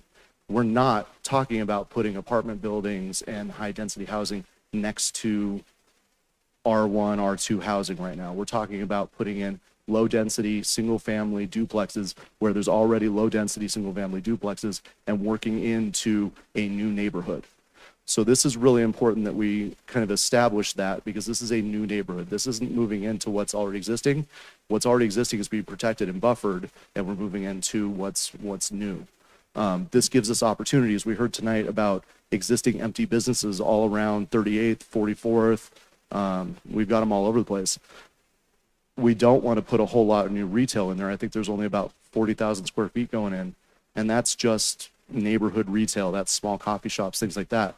What we want to do is bring in residents to shop at those places of business that are already open or that are sitting empty right now. We want to bring in people who are going to spend money in this community. We heard about people talking about yes or no on metro districts. Well, again, we're putting a 20-acre park and open space here, which would be a pretty burdensome cost for the city of Wheat Ridge if the city of Wheat Ridge were to build a 20-acre park or open space and then maintain it. This is going to be maintained by the residents of that metro district, but open to everybody. So if you live around there, you're going to have a park and open space. And what I recall when my grandfather, and there's a ditch that runs along there, and some of you guys that live on Zephyr know exactly what I'm talking about. He built a bridge to be able to go from Zephyr down into that open space and over to Allison and over to connect to the Lutheran campus. That's a strong possibility as we move forward here, being able to connect that ditch and having people to be able to walk and bike all the way to Wadsworth. And then that opens up more shopping opportunities. So overall, this is a great plan. It's already been voted on. 67% of our residents have already voted on this plan. Essentially. So this is just spelling out what people have already voted on. Nothing's changed. Council can't go in and change this. This has to, if we want to change the height or the density on any of these, again, it all has to go back to a vote of the people for another charter change. So I'm going to support this because I think this is a very thoughtful plan. This answers all of what our residents need. And this is what we need. Speaking of somebody who's lived here for 42 years almost, or around Wheat Ridge for 42 years. This is something that historically, 25, 30 years ago, we would have had people in here with red ribbons and blue ribbons arguing about this. This is something 67% of our residents have already voted yes on. That's a pretty staggering number. So I'm going to vote yes on this, and I hope the community can get behind it because I think it's going to be a fantastic plan. Thank you. Thank you. Councilor Hulteen. Thank you, Mayor. I really want to thank everyone, even the folks who are leaving right now, for your time and your commitment to our city tonight. One of my early lessons in Wheat Ridge is that everyone can love the same city, even if they don't see the same future for it. And I'm a better person for conversations with people I didn't agree on issues with. And tonight just really reminded me, first of all, we've come a long way. Like, this was just a really thoughtful, civil conversation tonight. It really helps to understand the lived experience of my neighbors and the people that I represent in my district that were here tonight. I thought a lot this weekend about if this were happening in my neighborhood. I'm a little bit further north, on just north of 44th. And I was reminded that recently I got invited to dinner with a friend who I learned lives in the neighborhood where I grew up. I'm a fourth generation Colorado native, and I grew up in East Denver. And a couple months ago, she invited me to her house when we learned that she lived a couple blocks from my old house. And I hadn't been in that neighborhood in probably 25 years. And when I was driving, I, of course, drove by my old house that I grew up in. And it was like a gut punch to me because the neighborhood had really changed. I grew up on the edge of really where Denver stopped and Aurora was starting. And it was a bunch of vacant lots. And I constantly had just my legs were always cut up from running through these, lots and needing tetanus shots and catching snakes. And I just had this really feral childhood.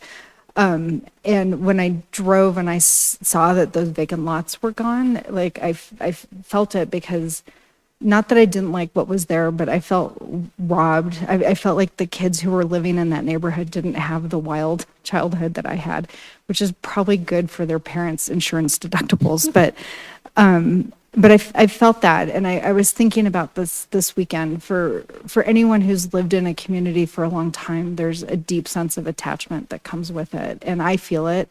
I'm now here 13 years, longest I've ever lived anywhere, and change is hard, and this is the biggest change in the city that we're going to be seeing. This is the last great Wheat Ridge neighborhood that we're birthing here tonight, and it's a really big deal.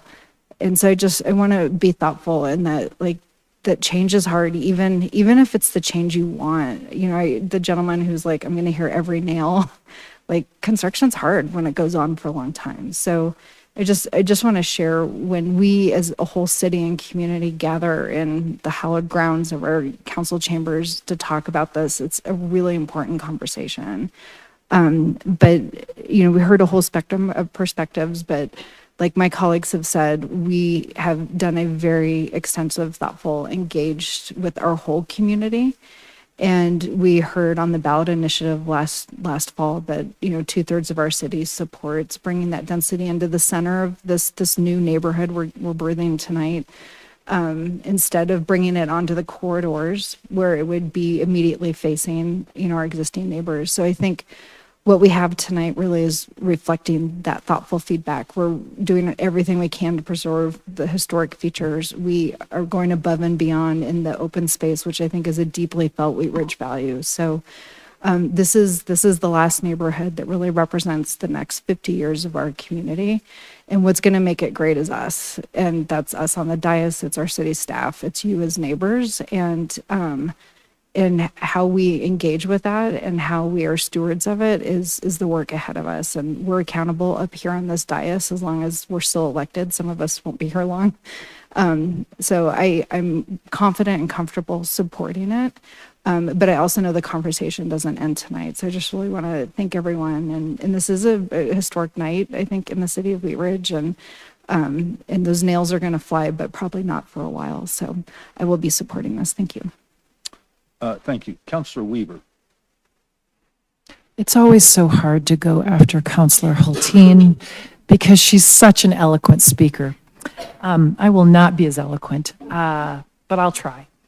I'm supporting this because it was such a community process. And as we all know in compromise, we don't get everything what we want, but we get some things that we want. And I feel like this plan gives so much of what people want. There's single family, there's opportunities for less dense, a little more than single family. Then there's a step up to a little bit higher density. There's also an amazing amount of park space. These are all things that people came out and said, we really, really want this.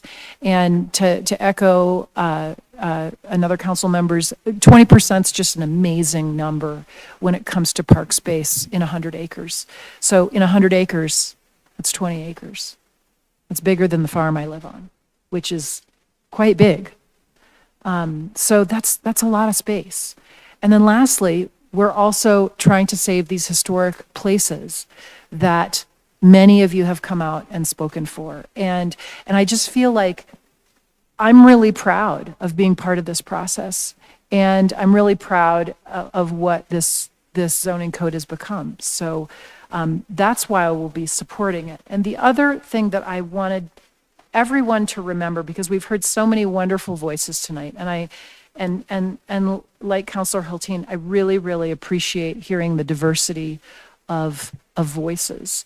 And for me, the whole time I was listening to people, I thought back, because I think a lot of us who are older, I'm not quite to the older American designation yet, but I'm getting pretty close.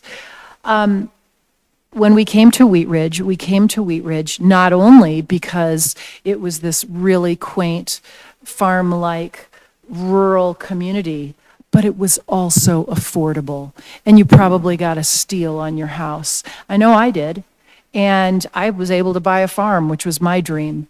And I look at that now, and that's, I think, something that I would ask everyone, if you're of that age, to think about how you felt when you were able to buy something for the first time. And for me, it was a condo, not in Wheat Ridge when I was much younger, but just that stepping up. But the only way you can start that is by having a community that has not only an amount of housing to share, but a diversity of housing to share. And it looks different than those of us who bought our homes 20 and 30 years ago, what young people want today and what they can afford. And I think this plan really listens to what young people are wanting. And I think it allows us to share that really awesome dream that a lot of us had in moving into a house here and feeling like, oh, okay, I can do this. It's going to be a little tight for a while, but we can do this. And I say this as a person who is now considered in a low-income category. I have been a teacher all my life. I'm a professor for the University of Colorado. And I now live in a community that I can no longer afford. It actually started when I bought a house in the Highlands, and I got priced out of that really quickly too. And now I live in an amazing community that I would love to share with other, I guess I'm a workforce person. That's what I am. But so when we talk about low-income housing, and, I heard a lot of comments tonight that really, I felt like kind of demonized what low-income housing is. And I'm just going to remind everybody that 90% of us started out in some sort of low-income housing. Maybe you moved out to Wheat Ridge because you could afford it, but now we just call it low-income housing. So thanks, and I will be supporting this. Thank you. Councilor Snell. Thank you, Mayor. I feel like Councilor Weaver's in my head here. I first of all want to recognize our staff. This has been a big lift, and as always, the staff has handled this with such grace and thoroughness and high communication. And so once again, kudos to our entire staff. A couple of things struck me tonight. I also want to acknowledge residents that came and spoke and shared their opinions. That takes time, and you could be at home watching something or spending time with your family. And so it's always important and impressive to me when folks show up to speak about things that we are working on here in council chambers. But something that struck me tonight that really resonated with me is the fact that someone actually said, if I were going to buy my house today, I couldn't because I couldn't afford it. And my wife and I moved here in 2014, and we joke, we both have kind of dark senses of humor, that we would not be able to afford the current place that we live right now if we had to buy our house. And that leads me to something else, and it kind of, I'm just going to continue on riff on what Councilor Weaver said, that there is a bit of a sentiment that renters don't care. Renters don't want to be a part of the community. And as someone who was raised by a single mom who rented an apartment because that's all she could afford, I take issue with that. There are renters that are part of this community that are long-term renters that take care of their places, and they are very invested in making sure that they're part of the community, that their voice is heard. But I also want to mention that there are other folks that maybe don't know exactly how to get involved in community, and their voice and their opinion and their being here in Wheat Ridge is just as important. And so that sentiment that renters don't care, that they don't take care of things, that crime is going to go up, I'm sorry, I don't buy it. I'll always be a champion for the renters, for the single moms, for the young families, for the essential workers, folks that really make our community run and work. And so all of that having been said, I'm very excited about this project. I'm excited to see what's next for it, how it moves along, and very grateful to be a part of it, and I will be supporting it. Thank you. Thank you. Councilor Dozman. Thank you, Mr. Mayor, and thank you again to all of those that spoke tonight. I've lived in Wheat Ridge my entire life. I am raising my boys in my childhood home, which I rent from my parents. They own a second home in Wheat Ridge, and I am invested enough in my community to have run for 2 terms on city council and have served on the Carnation Festival for 9 years, among many other things in this community. And I have obviously experienced a lot of change in my lifetime, some that I haven't necessarily liked, and some that I have eagerly embraced in this community. And what I am very grateful for is being able to raise my children in a community that is so tight-knit and cares so much. Prior to getting elected on city council, I was one of those residents that would come in and speak and be furious about not having heard what was happening, having not been involved, and having this notion that there was a preconceived outcome and not enough of a public input process. Since being on council, the city has moved mountains to try to engage and involve as many residents as possible and to inform the public and communicate as much messaging as they possibly can.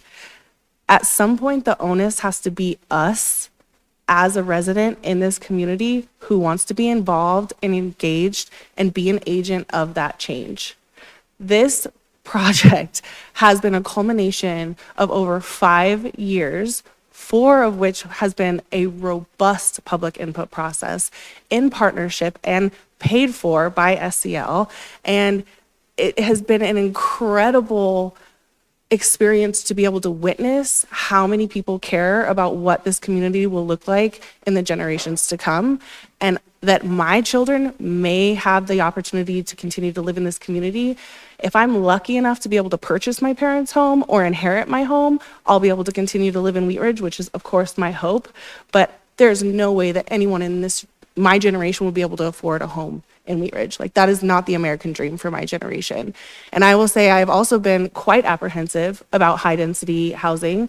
I was only supportive of it in certain corridors, mostly main corridors. And I will say that in my almost 8 years on city council, the Ward Road Station, that is a multifamily housing project, brought in the most participants in a District 4 meeting that I have had, because they care about their community, and they may not look like you and they may not want what you want, but they move here because they want to live in Wheat Ridge. And this is a wonderful place to live, whether you're single, no kids, married, and have no plans to have kids, or if you are a single mom having the honor and privilege of raising their children in the home that they grew up in. And the Greenbelt is the true gem and jewel in Wheat Ridge, and I am really grateful for the connectivity that this project will bring, and the residents and the young families that it will attract to Wheat Ridge to hopefully fill those seats in our schools. So I am very happy to support this project and the rezoning to see the opportunity that it will bring to Wheat Ridge. Thank you. Councilor Larson. Thank you, Mayor. And I really don't believe there is anything I could say that hasn't been said 4 or 5 times already tonight or over the past couple of months. We've heard it all. I am going to support this motion because it represents a tremendous opportunity to provide something of real value that will add to the city of Wheat Ridge. Thank you. Thank you. Is there any further discussion on the motion? Seeing none, will the clerk please poll the council? All ayes, no nays, motion carries. Thank you. That will conclude agenda item number 1. I want to thank everybody for coming and participating in this decision-making process. With that, we will move to agenda item number 2. Councilor Hoppe, would you please introduce this item?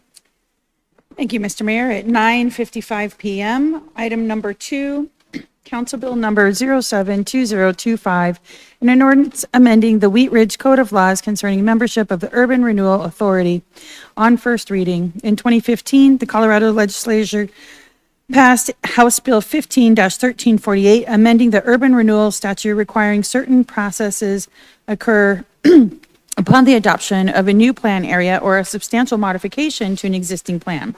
One requirement is the addition of new board members representing the affected taxing entities. This expands the Wheat Ridge Urban Renewal Authority doing business as Renewal Wheat Ridge membership to 13.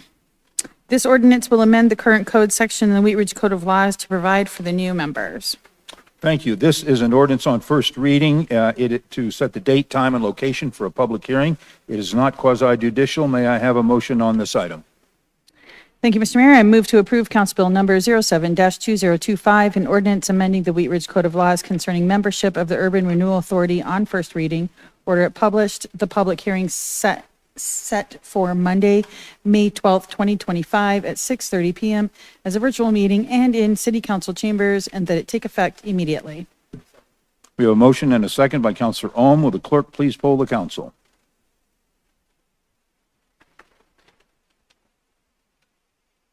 All ayes, no nays, motion carries. Thank you. We will move to agenda item number 3. Mayor Pro Tem Stites, would you please introduce this item? Oh, we remove this from the agenda? Okay. Thank you. We'll move to agenda item number 4. Councilor Ohm, would you please introduce this item? Thank you, Mayor. Just one second.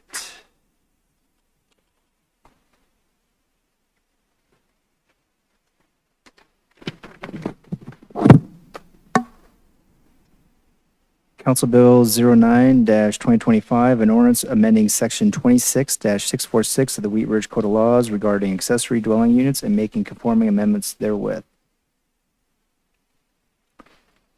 This is an ordinance on first reading. It is not quasi-judicial. It is an ordinance to set the date, time, and location for a public hearing. May I have a motion on this item? Thank you, Mayor. I move to approve Council Bill number 09-2025, an ordinance amending Section 26-646 of the Wheat Ridge Code of Laws regarding accessory dwelling units and making conforming amendments therewith on first reading, or published. The public hearing set for Monday, May 12, 2025 at 6:30 p.m. as a virtual meeting and in City Council chambers, and that it takes effect 15 days after final publication. Second. We have a motion and a second by Councilor Hoppy. Would the clerk please poll the council? All ayes, no nays, motion carries. Thank you. We will go to agenda item number 5. Councilor Dozeman, would you please introduce this item?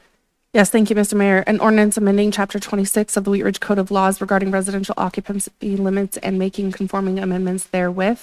This ordinance amends Chapter 26 of the Wheat Ridge Code of Laws to update residential occupancy limits to comply with a recent update to the city charter and state legislation. This is an ordinance on first reading to set the date, time, and location for a public hearing. May I have a motion on this item? I move to approve Council Bill number 10-2025, an ordinance amending Chapter 26 of the Wheat Ridge Code of Laws regarding residential occupancy limits and making conforming amendments therewith on first reading, order it published, the public hearing set for Monday, May 12th, 2025 at 6:30 p.m. as a virtual meeting and in City Council chambers, and that it takes effect 15 days after final publication. We have a motion and a second by Mayor Pro Tem Stites. Would the clerk please poll the council? All ayes, no nays, motion carries. Thank you. We will go to agenda item number 6. Councilor Hulteen, would you please introduce this item? Thank you, Mayor. I'd like to introduce a resolution in opposition of House Bill 1220, regulation of medical nutrition therapy.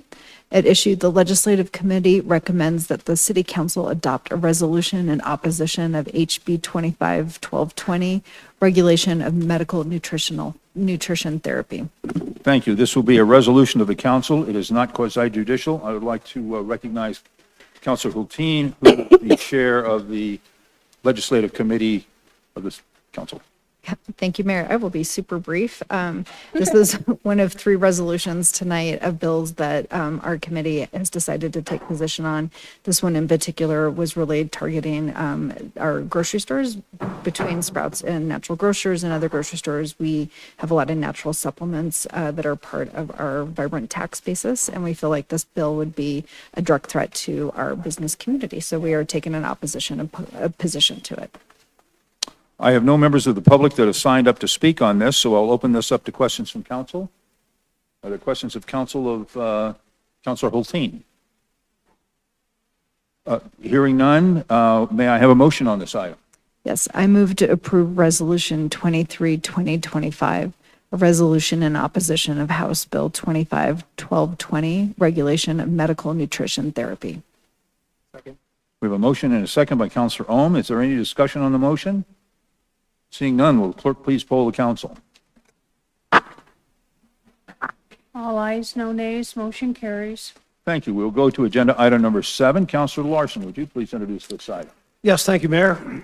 This is Resolution 24-2025, a resolution in opposition of HB 25-1300, Workers' Compensation Benefits Proof of Entitlement.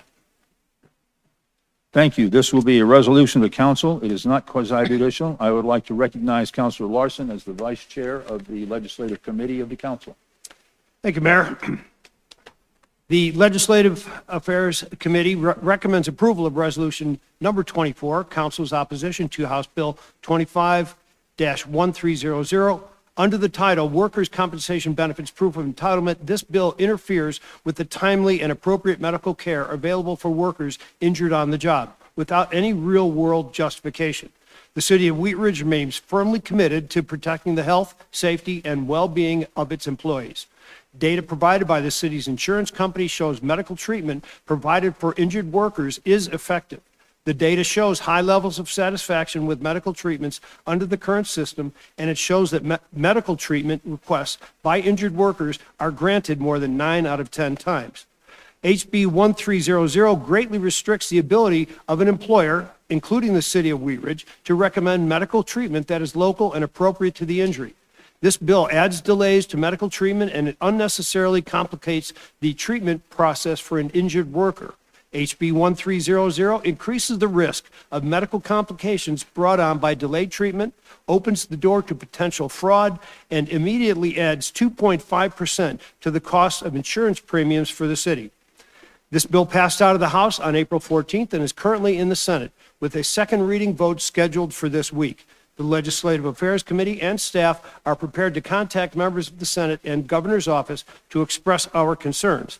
By firmly opposing HB 1300, the City of Wheat Ridge shows that it stands for timely and effective management of medical care for injured workers. Please support this resolution. Council's opposition to HB 1300. Thank you. I have no members of the public signed up to speak on this item. Are there any questions of council from Representative Larson? Hearing none, Councilor Larson, may I have a motion on this item?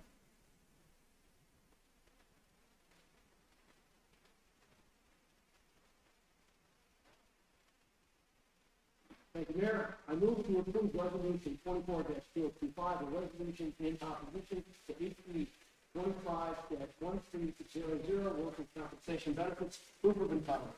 Second. We have a motion and a second by Councilor Hoppe. Is there any discussion on the motion? Seeing none, will the clerk please poll the council? All ayes, no nays, motion carries. Thank you. We will move to agenda item number 8. Councilor Snell, would you please introduce this item? Thank you, Mayor. This is Resolution 25-2025. This is a resolution in support of SB 25-030, Increase Transportation Mode Choice, Reduce Emissions.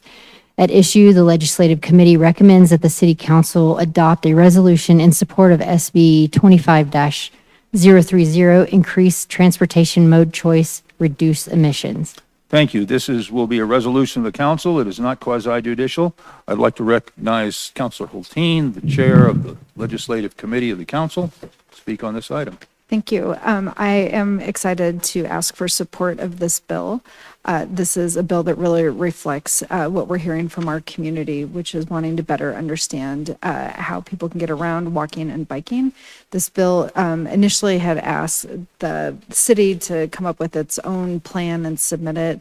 And after working with the bill drafters, we now have a version that doesn't have any unfunded mandates and rather asks our city to cooperate with DRCOG and CDOT to identify key projects that are part of a multimodal network that would better enhance our community's ability to get around walking and biking safely. So asking for your support on this as we continue to try and fulfill our community's wishes.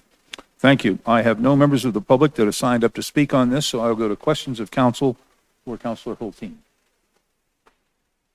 Hearing none, Councilor Snell, may I have a motion on this item? Yes, sir. I move to approve Resolution 25-2025, a resolution in support of SB 25-030, Increase Transportation Mode Choice, Reduce Emissions. Second. We have a motion and a second by Councilor Hulteen. Is there discussion on the motion? Seeing none, will the clerk please poll the council? All ayes, no nays, motion carries. Thank you. That completes our agenda items. I believe next we will go to staff, city managers matters. Mr. Goff. Just thank you to council for sticking it out for a long night. Appreciate your efforts on that. I have nothing else. Okay, thank you very much. City attorneys matters, Mr. Dahl. Nothing tonight, thank you. Okay, thank you very much. We'll have elected officials matters. I think we'll let's start with Councilor Snell. I will be brief. Two things. Last Thursday, I got to attend the Jefferson Center for Mental Health's Spring Soiree. It was a great event and just another reminder of what an amazing organization the Jefferson Center for Mental Health is and how fortunate we are to have that organization right here in Wheat Ridge. It was a great time just to recognize that organization and all the good work that they do. And second thing, I'd like to just extend an invite. This coming Saturday evening is Edgewater Pride's kickoff party. So it's never too early to start planning for Pride Month. And this coming Saturday night, there's a kickoff party at 40 West Arts District. Lots of fun to be had. And that starts our Pride season. So any questions, you can go to edgewaterpride.org to find out more. Thank you. Thank you. Councilor Hulteen. Nothing tonight. Thank you. Councilor Larson. Thank you, Mayor. I'll make it short. I only have 15. No. There are a number of things happened last week that we tended to. For me, one of the highlights was on Tuesday last, I was able to join Police Chief Murtha and Division Chiefs Kellogg and Ray at the Jefferson County Good News Coalition, their annual recognition breakfast. The breakfast was actually pretty good. That group recognizes individuals and groups that make a difference in Jefferson County. So it was a lot of fun and got to hear some really good stories. Thank you very much. Councilor Dozeman. Thank you, Mr. Mayor. I just would like to congratulate Local Works. I was able to join the CBCA luncheon, honoring them and their arts and business partnership. And also was able to join the Jeffco Public Schools Foundation Gala and had a wonderful time. I brought my 12, almost 13-year-old son with me, and he really enjoyed it as well. We loved the art gallery featuring Jeffco student art. We have incredibly talented students in Jefferson County, and it was on full display. So that was really awesome to see. And with some of the comments that were made this evening, I just want to say that rooftops bring retail and they also bring families. So those demographics, if we want to attract diverse businesses, then we need diverse housing. And that is something that since I have been elected, or since I was elected in 2017, has been near and dear to my heart, is bringing young families back into Wheat Ridge, like the ones that I grew up with. And that's changing and it looks different than what it did when I grew up. But I'm really grateful that we've had council and community that provide their public input process and also want that vision for Wheat Ridge. So thank you. Thank you. Councilor Weaver. Thanks, Mayor. I just wanted to thank everybody who came out tonight. And we haven't had one of these in a long time. So, it's good to, it's not our latest. And, so here's to a 4-hour meeting. So thanks everybody for coming out and staying. Thank you. Councilor Owen. Thank you, Mayor. So the Wheat Ridge High School is having an annual plant sale on this Friday at 4:30, 7:30 at the high school. And, if you're interested in some house plants, it'd be great. And then Saturday, it'll be open 9 a.m. to 7 p.m. I want to give a big thank you to all the parents. My son's in high school, and there was a post-prom party. And there's a lot of parents that put a lot of time into crafting all these. I have some photos I can share with people later on, but these photos of like these flowers, paper flowers, and cutting out cardboard for trees. It was the theme this year was Alice in Wonderland. It was just amazing to see all the effort and time that went into this post-prom party, with the thought of keeping our students, safe and having fun. It really was quite a production. So a big thank you to all the people that participated in that. And then I do want to thank everybody that was here tonight. I really appreciate everybody being civil. I do not want to understate that. We have a great community, and for everybody, I know that there's a lot of passion, for and against, but everybody was very civil. And also a big thank you to, my council members. We do not always agree on everything, but we have enough respect that we can always have civil conversations. And I never want to take that for granted. I hear so many other, cities in places that is not the case, and that, we do that, out of respect, that we can have civil conversations and our community can have civil conversations. And I think that's really important and for our city. And I think that's what makes our city unique. And that's why people want to come here. They see that the word is getting out. So please continue to do that. And thank you, everybody. Thank you. Councilor Hopkins. Nothing tonight, thank you. Thank you. Mayor Pro Tem Stites. Thank you, Mr. Mayor. I had the pleasure of joining several of the councilors and city staff.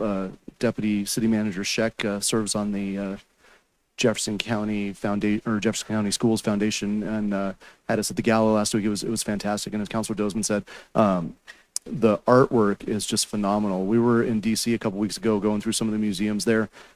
Tell you what, those famous artists got nothing on some of our kids in Jeffco. And then to get up and see some of the musical performances and the acting performances, I guess it's kind of cool because I knew a lot of those kids when they were in elementary school and watching them grow up, but I always could say I knew them when.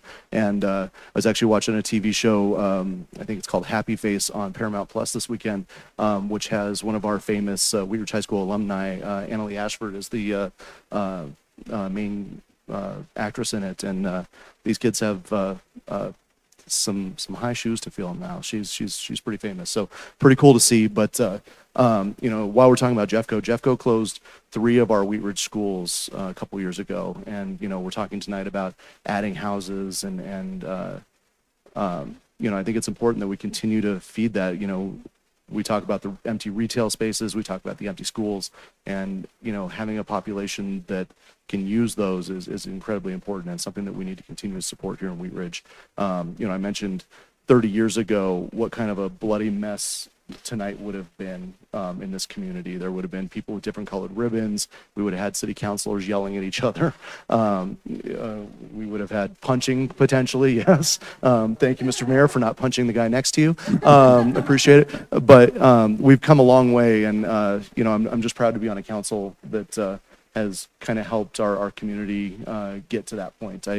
It's something that as we move the next few months and bring on new counselors, that I hope we can continue to have that open dialogue that's honest and civil, because that's how we get things done. And that's City Manager Goff and I were at a meeting last week, and we had a resident come up and tell us how much she loves watching our city council meetings because we get so much done and we're not bickering about people sitting in these seats. So and she actually doesn't live in Wheat Ridge. She just watches because she likes how much is going on. She lives in Denver. So I'll just, one last shout out to Mestizo Brewing Company and Cantina on 38th Avenue. Helped out Prospect Valley with a bunch of stuff and brought food for the teachers. So if you can find it by Wheat Ridge. We've got some great businesses. Thank you. Thank you. I want to just kind of run through a few things here. I was at the fundraiser for Jefferson Center for Mental Health last week.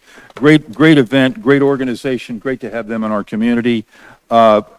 Tuesday, we were at a luncheon to honor the Makerspace and the community business awards, business and the arts awards, and they had a great presence there, and really are a great presence in our community. I wanted to, since we have Deputy City Manager Ali Scheck invited me to a really interesting evening about a week and a half ago with her Boy Scout troop, and I want to thank you very much for that. I had a great evening, and it's really energizing to meet a lot of young folks that are doing great things in our community.